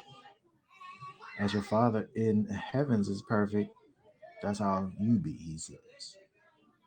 That is, let's see, in the Greek, teleos. That word over here means complete in various applications of labor, growth, mental, or moral character. Completeness of full age, man, perfect, mature, to fit in that thing too. I guess we don't have that in that definition. So we'll, we look at this, and then somebody will say, I sit up here and I talk to you about this thing that I know and you know that you shouldn't be doing. And then I say, well, nobody's perfect. Nobody's perfect. What do you expect? Everybody's, you know. Um, when I take it to that, I'm giving you an excuse about why I'm not striving more. I'm giving you an excuse. Pops says something that I remember the rest of my life. If you don't want to do a thing, you make an excuse. If you want to do a thing, you find a way. And so if I want to just stay in my whatever, that's the time when I say, well, nobody's perfect. How you gonna sit up here and judge me? Right? But even if we think about this perfection and the idea of maturity, um, it's it's mature. It's mature for me to be participating in the process of maturity. Right? It's mature for me to be actively involved in the process of progression. That's maturity. Um, you know, uh, uh, the word over here, um, it says a full age, a man perfect, right? And so when we think about, if we look in Israel and we think about the idea of a 25-year-old Israelite, right? Let's just say a 22-year-old Israelite. Let's put them there. 22-year-old Israelite. I I didn't know what I was doing when I was 22, and I had a long ways to go. Right? I was a man though. I was a man though. Huh? I don't even know if I was on my way to a different place. Yeah. Right. I was too. I was serving Jesus. Yeah. Yeah. In 22, I was serving my carnal mind to the fullest. Right. But I was a man though. And I was doing the things. I was doing the things. I'm saying in terms of, being a man. I was living my life. Um, but what I'm saying is that when we think about this idea of maturity, I think we have to think about the idea of the process of maturity, because if I'm actively working towards um, betterment or progression, that's one thing. Maybe I'm not there, but I'm on the road. I'm in the car and I'm driving down the street, right? Which is different from me just pulling over on the side of the road, right? Maybe you on the road, but you ain't going nowhere. You just kind of just sitting, right? And so when, first of all, when we look at verse 48, however the Father is, same word is what he's saying that we should be. So there's that, first of all. Those are the same word. As your Father is in heaven, as he's full grown. He's saying you be that, right? So there's some ways we could look at that. If we look at it in terms of a process, we must look at it in terms of a a process and being involved in a particular process of moving forward. If we think about it in kind of this, um, this idea of being uh, perfect. If we're not gonna say that is perfect, like how we think about perfectness, pure, uh, whatever, without error. If we're not gonna think about it like that, we must think about it, I would say, in the idea of moving forward in that direction. And so the process of growing, yes. And so back to this idea of me saying nobody's perfect, that's just me using the excuse to just be content or whatever in my imperfection. And that can't be that. So that's one way to look at it. We're looking at it in the idea of this being a process, then that's one thing. So now if we looking at it in terms of just being like spotless perfect, like how we thinking about it, that's a whole other situation. But the way that we get to that, if we think about the idea of being in Messiah, and then the Most High seeing Messiah in you, and that's what he's looking at, that's another way to look at it, right? And in that way, it is perfect. When we think about the idea of what it is that the most that Yeshua does for us with his blood, what he does for us is giving us those white linen robes, right? Allowing for us to be in right standing with the Most High, taking us from that situation where we are at odds with the Father and bringing us in to right standing, reconciling us back to Him, right? And so, in that regards, if we think about it in terms of this spotless situation, the way that we are able to have this be manifest in our situation is to then literally put on Messiah. But either way we talk about that, we talking about us moving forward in righteousness. I think maybe you felt that like the wording there may be perfect. Just how in modern terms how we use the words. People think of perfect. I mean, it does say definition to be complete or completely free from faults or defects. Mm-hmm. And then you pull a scripture, all fallen short of glory. You know what I'm saying? And then want to use that, but maybe like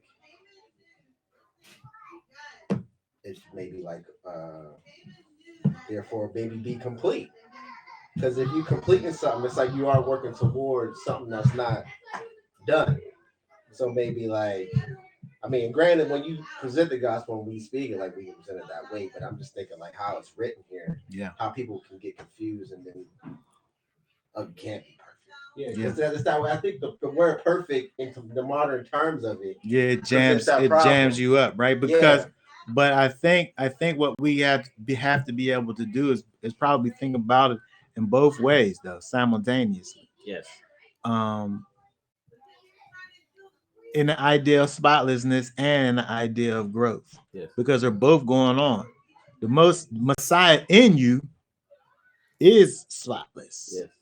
and the cleansing that I was about to say covering, the cleansing that he does for you causes you in the eyes of the Most High to be spotless. But we know that is a continual process of us killing our flesh daily and walking a life of that can be a struggle, that is a fight. Yes. There's something that we have to continually be doing and working towards in that. So I think that when we think about it, it's kind of a dual thing. And when we think about the idea again, that's why I think that when we think about mature, the idea of maturity, I think it is a way to looking at it, because, like, for instance, we had those yellow mangoes,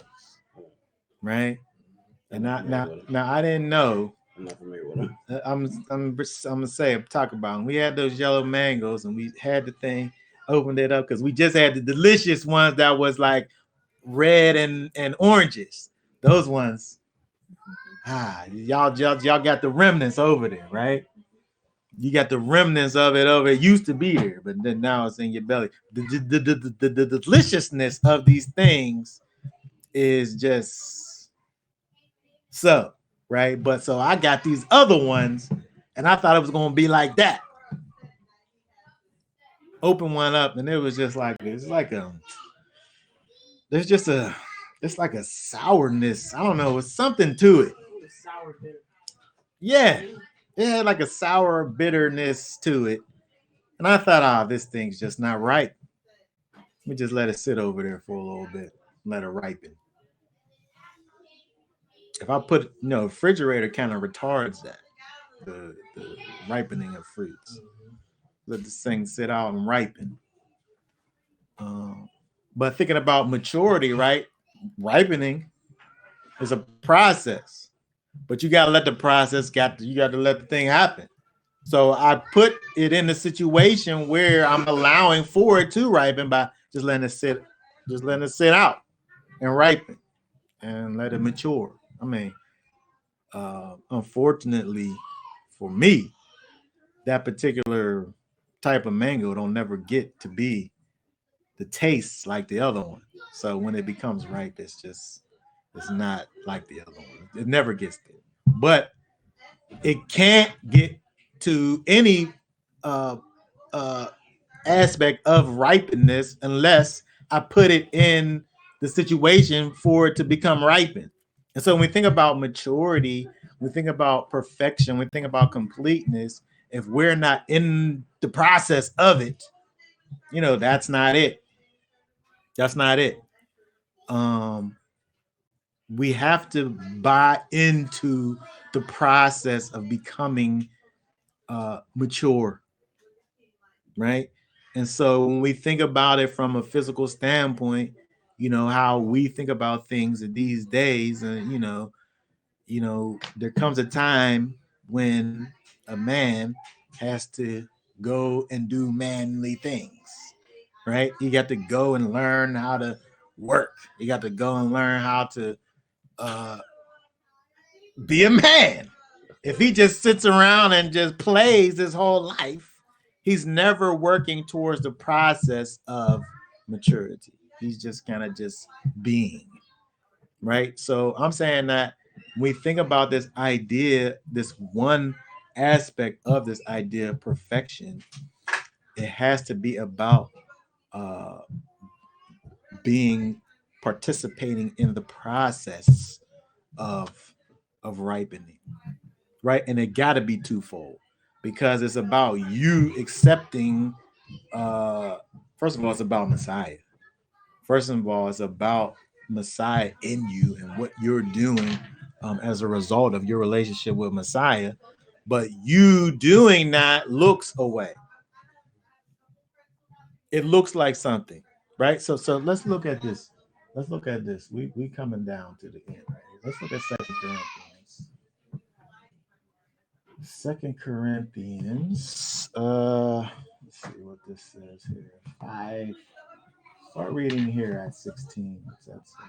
It says, so from now onwards, we know no one according to the flesh. And if we have known Messiah according to the flesh, yet now we know no longer know him thus. Therefore, if any is in Messiah, he is a renewed creature. The old matters have passed away. See, all matters have become renewed. And all matters are from Elohim, who has restored us to favor with him through Yeshua Messiah, and has given us the service of restoration to favor. That is, that Elohim was in Messiah, restoring the world to favor unto himself, not reckoning their trespasses to them, and has committed to us the word of restoration to favor. Therefore, we are envoys on behalf of Messiah, as through Elohim, for pleading through us, we beg on behalf of Messiah, be restored to favor with Elohim, for he made him who knew no sin to be sin for us, so that in him we might become the righteousness of Elohim. Okay, so when we look at over here, this thing that is being discussed here, when we look at this idea of, so from now on, when we think about the idea of being in Messiah, once you're in Messiah, look, from now on, words, we know no one well, the ones who are in Messiah. Now we don't know you now according to the flesh. So I'm not dealing with all of those things that got you to be the type of person that you are to this day, right? The things that you have done, your past, the mess, all of the dysfunction, all of those things. I'm not looking at you in that way.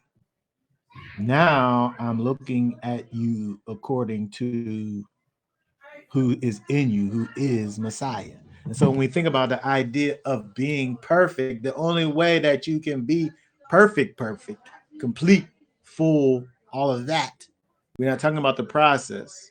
We're talking about as the Father is, so should you be, is me looking at Messiah in you. Because as soon as I look at you according to your flesh, oh man, I just saw you over there doing this and that just the other day. Like, in your flesh, right? I'm able to look at you and see righteousness in you by looking at Messiah in you. So we have to think about that aspect first. And then now with Messiah in you now you're walking in righteousness, which is a process for us. It's a process for us, right? It's a step by step, it's a continual removing things from your situation. And so back to the idea of me talking about nobody's perfect, me saying that, using that as my excuse, that's not me walking in righteousness. That's me sitting up here just, talking about my inability to walk out righteousness. We have to get to the place where we're able to just stop doing things and worry about how we're going to walk that out after the fact. If we sit up here and try to figure out, well, I know that if I need to do this, and that, I got to do this, and that first, and then I can get to that.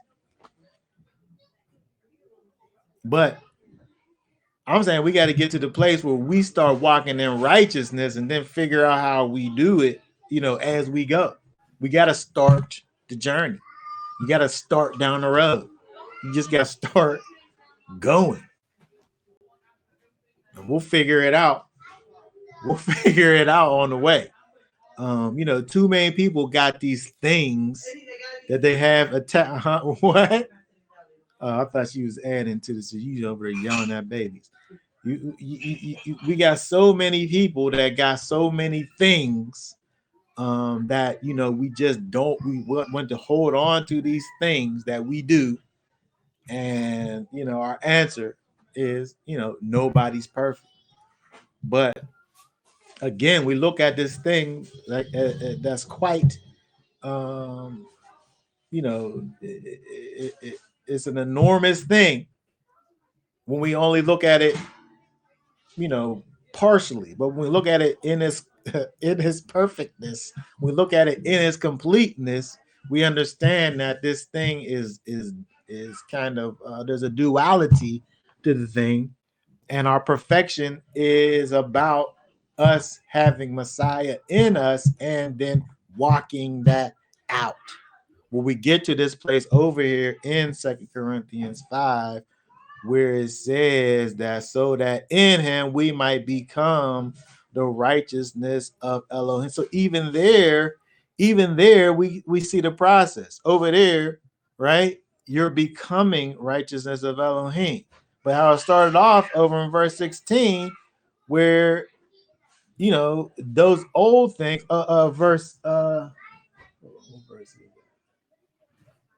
verse 17, all that old stuff is old matters, and those things is done, passed away. You're a new creature.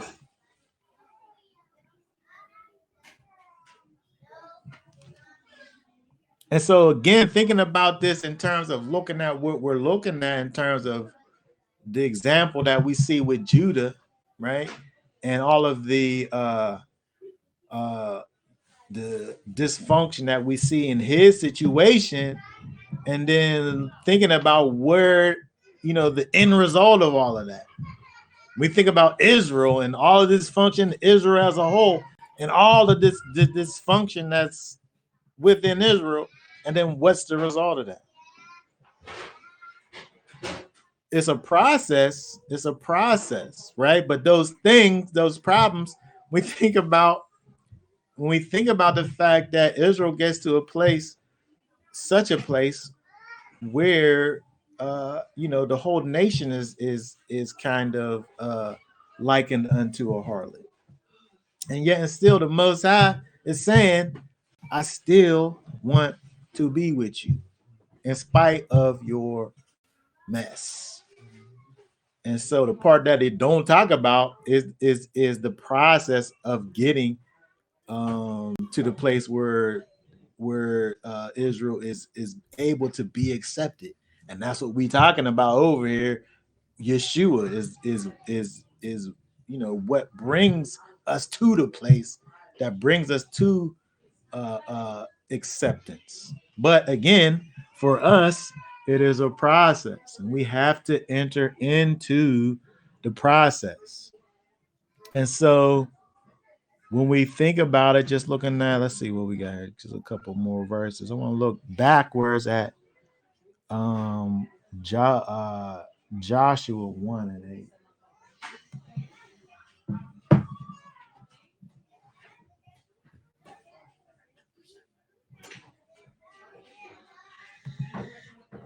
Read Joshua 1 and verse 8. What does that say? Do not let this book of the Torah depart from your mouth, but you shall meditate on it day and night, so that you guard it to do according to all that is written in it. For then you shall make your way prosperous and act wisely. When we think about this idea of here, let's couple that with this. Let's couple that with this.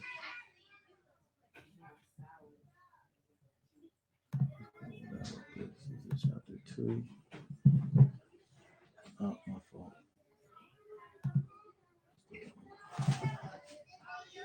Um,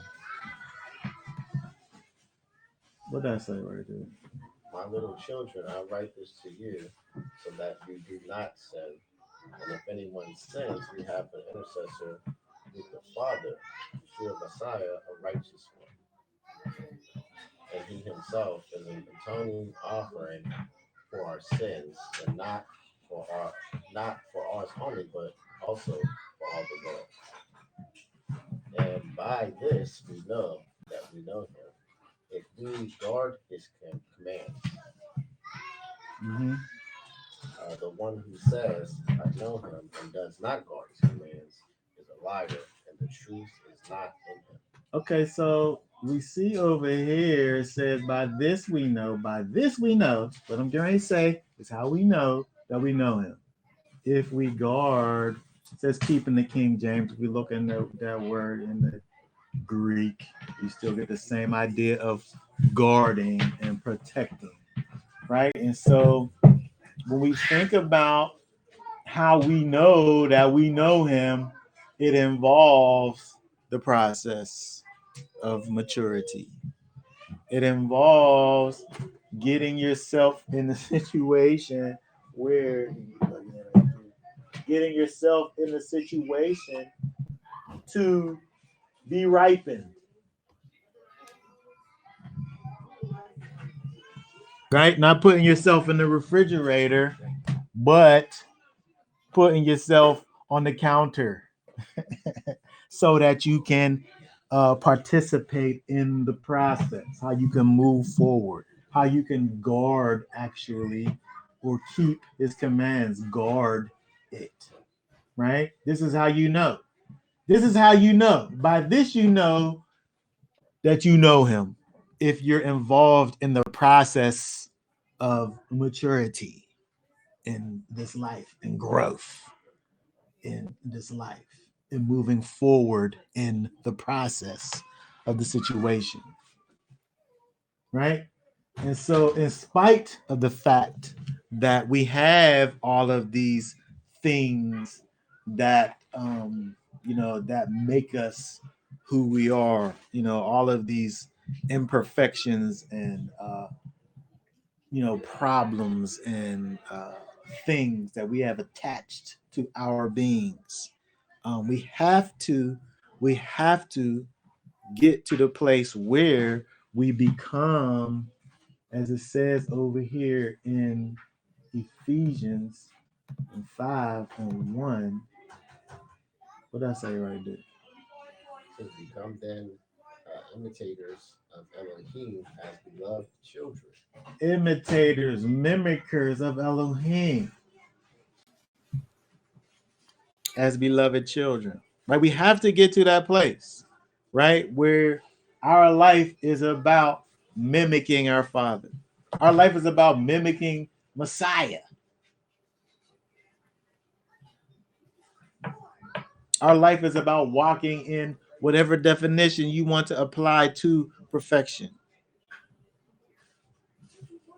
Because as soon as we sit up here and try to think about all of the reasons why we can't do it, and then while we're doing that, we're literally not doing it. Right? We have to literally walk. We didn't finish the end of we gotta go back here. We have to actually walk. It's an actual process. You read down to 4. Read 5 and 6, I think. But whoever guards his word, truly the love of Elohim has been perfected. Oh, look at in that. him. Wait a second. Hold on. Read that again. It says, but whoever guards his word, truly the love of Elohim has been perfected in him. All right, so that's not what we was talking about. We're gonna get to verse 6. But if we want to try to figure out what it means to be perfect or mature, it says right here, whoever guards his word, truly the love of Elohim has been perfected in him. Interesting. Okay, go ahead. By this we know that we are in him. That's how we know. Verse 6 is the verse. It says, the one who says he stays in him ought himself also to walk, even as he walked. Okay, so if we just think about the idea of walking just in the most basic idea of it, we're talking about moving in a particular situation. It's not sitting still, it's moving forward. I mean, yes, we could think about it in as far as moving backwards. That's walking. but, but Getting worse. right.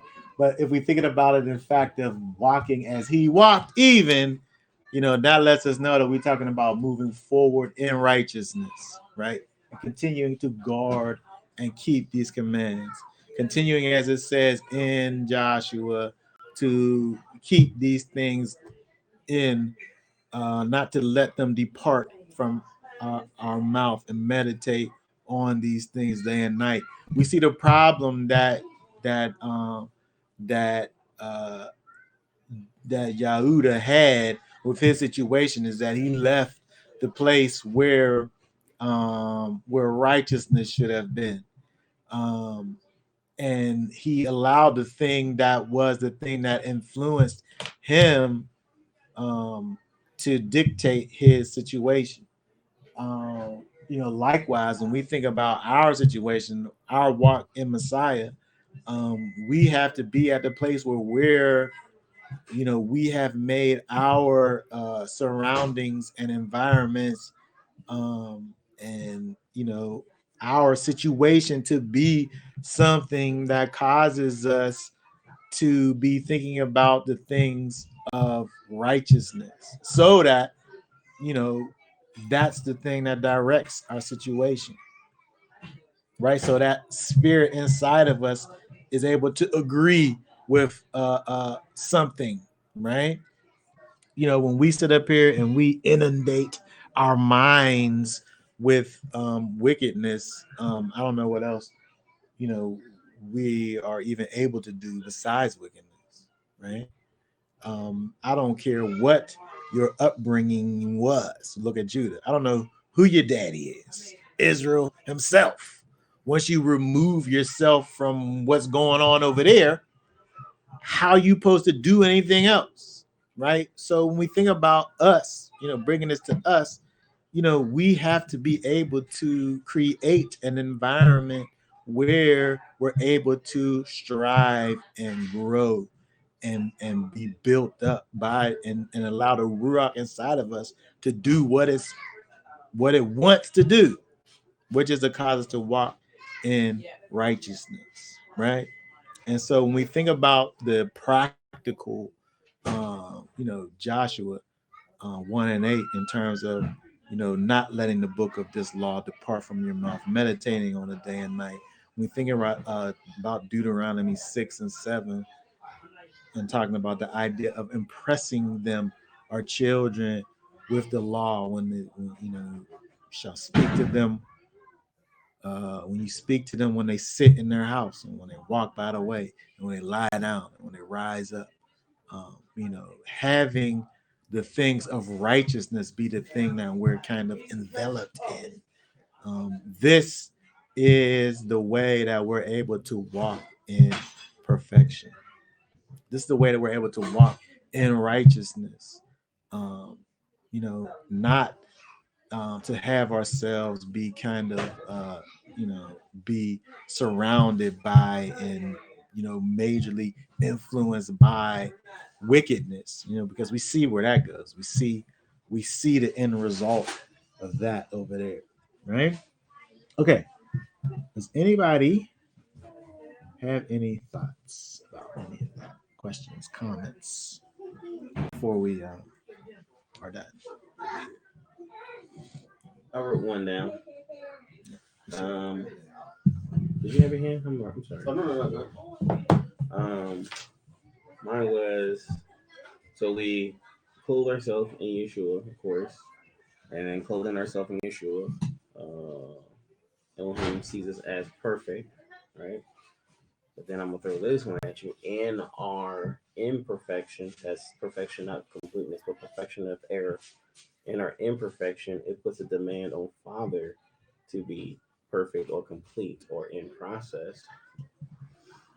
Meaning, like, uh, He's a perfect, he's a complete perfect father, has to deal with imperfect children. And so, I developed a perfect situation for a perfect marriage. But because of your heart, I have to stay in process, and now I have to make a something else for it. You know, I made a perfect situation where you can live perfectly and have nice harmony and live in Eden. But because of your imperfection, because of the choices you made, now I have to kill a beast and give you clothes. you Yeah. know, Yeah. I made a perfect situation where everything was cool and good, but because of your evilness, because of your imperfections, now I have to now stay in process and destroy mankind and start all over again. Yeah. So yes. So when we think about that idea now, but there's only one way to move forward in that though, right? And so if we now, I'm saying because of the relationship that we had with Messiah, again, we just read in the verse, we're supposed to walk without sin. Mm. But if we sin, We don't have a relationship with him. well, that's what we just looked at over there, right? That's what he said. If anyone does sin, we have an intercessor with the Father, Messiah, the righteous one, who is an atoning offering for our sins. Mhm. And so, what we have to be able to do is not continue in sin, is what it says. And it might be this chapter. Um, because again, so we know that the idea is the process. The Most High has created a situation where He's able to perfect us in our imperfection. But what we cannot do is ever get to the place of complacency in our imperfection. Exactly. That's the problem, right? So when we're able to continue to move forward, if we fall, we got to just get right back up, right? We're not just playing around with the fall. Like somebody posted on Facebook this hole that's continually sucking the person in, and the guy's like sitting down, kind of like motioning backwards, but he need to just get up and turn around and run the other way, right? Not just kind of just like the holes over there, and you're like on a like a treadmill, not moving anywhere, when the ground's moving beneath you. You got to get up and turn around, tissue out, and run the other way, right? And so it's about the process. It's about the fact that we have to be moving forward. Again, our perfection is our part of the perfection part is the process. Is the process of falling down, getting up. Oh, wait, what's this thing over here? Oh, this don't belong here. Getting rid of that stuff, right? Mhm. These weeds and stuff that's growing. Oh, what in the world is this? Getting this stuff and getting that out of there, not just letting it grow up to the place where it's too late now, and you can't. You just gotta let the things grow together now, right? Mhm. We have to get to the place where we're continually looking at ourselves. We're continually allowing the ruach to work inside of us to lead us in a direction, to have us in a situation where we got people around us to say, hey, you got a little sin on you right there. Get that. Hey, let me get some of this spiritual washcloths and get that mess off of you. And you not saying, no, that ain't nothing. It ain't just, it's just right. We got accountability, Right. Yeah. right? We got to have that. Again, we look back to the story that we talked about. Judah didn't have that. He removed himself from that. And so all of these things for us are necessary. We need the ruach inside of us. We need people around us with the ruach inside of them. And everybody functioning according to the spirit, so that for our own well-being, because of the fact that in our flesh we are imperfect beings. The fact that we can't just have all of the situations. We got to have people around us to be like, wait, you got a little sin in your beard right there, right? And so we definitely have to, if anything, that we want to pull away from the situation is just the idea of just buying into the process, not being stagnant in this walk and literally walking this thing out, and not getting to the place where we're making excuses for our negative behavior, or maybe it's not even negative behavior, maybe it's just kind of just lackluster behavior. Maybe it's just like just your contentness, Mhm. right? Maybe you need just a little bit of fire under your butt, Mhm. right? Um, so that we can move forward, right? Okay, very good. Anybody else have anything? I just wanted to point out that Judah, you know, his grandson David took after him Yeah, when Nathan approached him about wasn't it leaving. exactly the same Yeah, thing? he's like, oh, who did it? I'm going to do this. Oh, it's you. Yeah. Mm-hmm. Yeah, so yeah, you see the same thing happening down the line. Yeah, yeah, right, exactly. And so again, what we have to gain from this is that in our flesh, we have these problems, and some of these things are inherited problems. Some of these things, is in our DNA. Um, but what we have to be able to do is take advantage of what it is that the Messiah has made available to us. The strength, power, and ability that's made available to us through the Ruach HaKodesh, that gives us the ability to kind of move forward in spite of ourselves. And we have to be able to move forward in righteousness, not be out here trying to make excuses for unrighteousness, but making excuses for righteousness, if that's even a thing. You're saying buy into the process, man. We just get people to buy in. People just trying to process, they ain't brought in yet. Yeah. You Well, know, I mean, that's a whole other I'm this, thing. I'm a that, I'm a that, I'm a this, I'm on this, I'm on that, but you ain't brought in. Yeah. You trying to process into salvation. We can't process into salvation. We got buy in. Yeah, or be bought in. We be brought in. Yeah. Okay, so that being said, for now, I think we are going to be done with this. We will come back, y'all willing, and get back into Yosef and his story next week, y'all willing. Until then, we will say Shabbat Shalom. Shabbat shalom.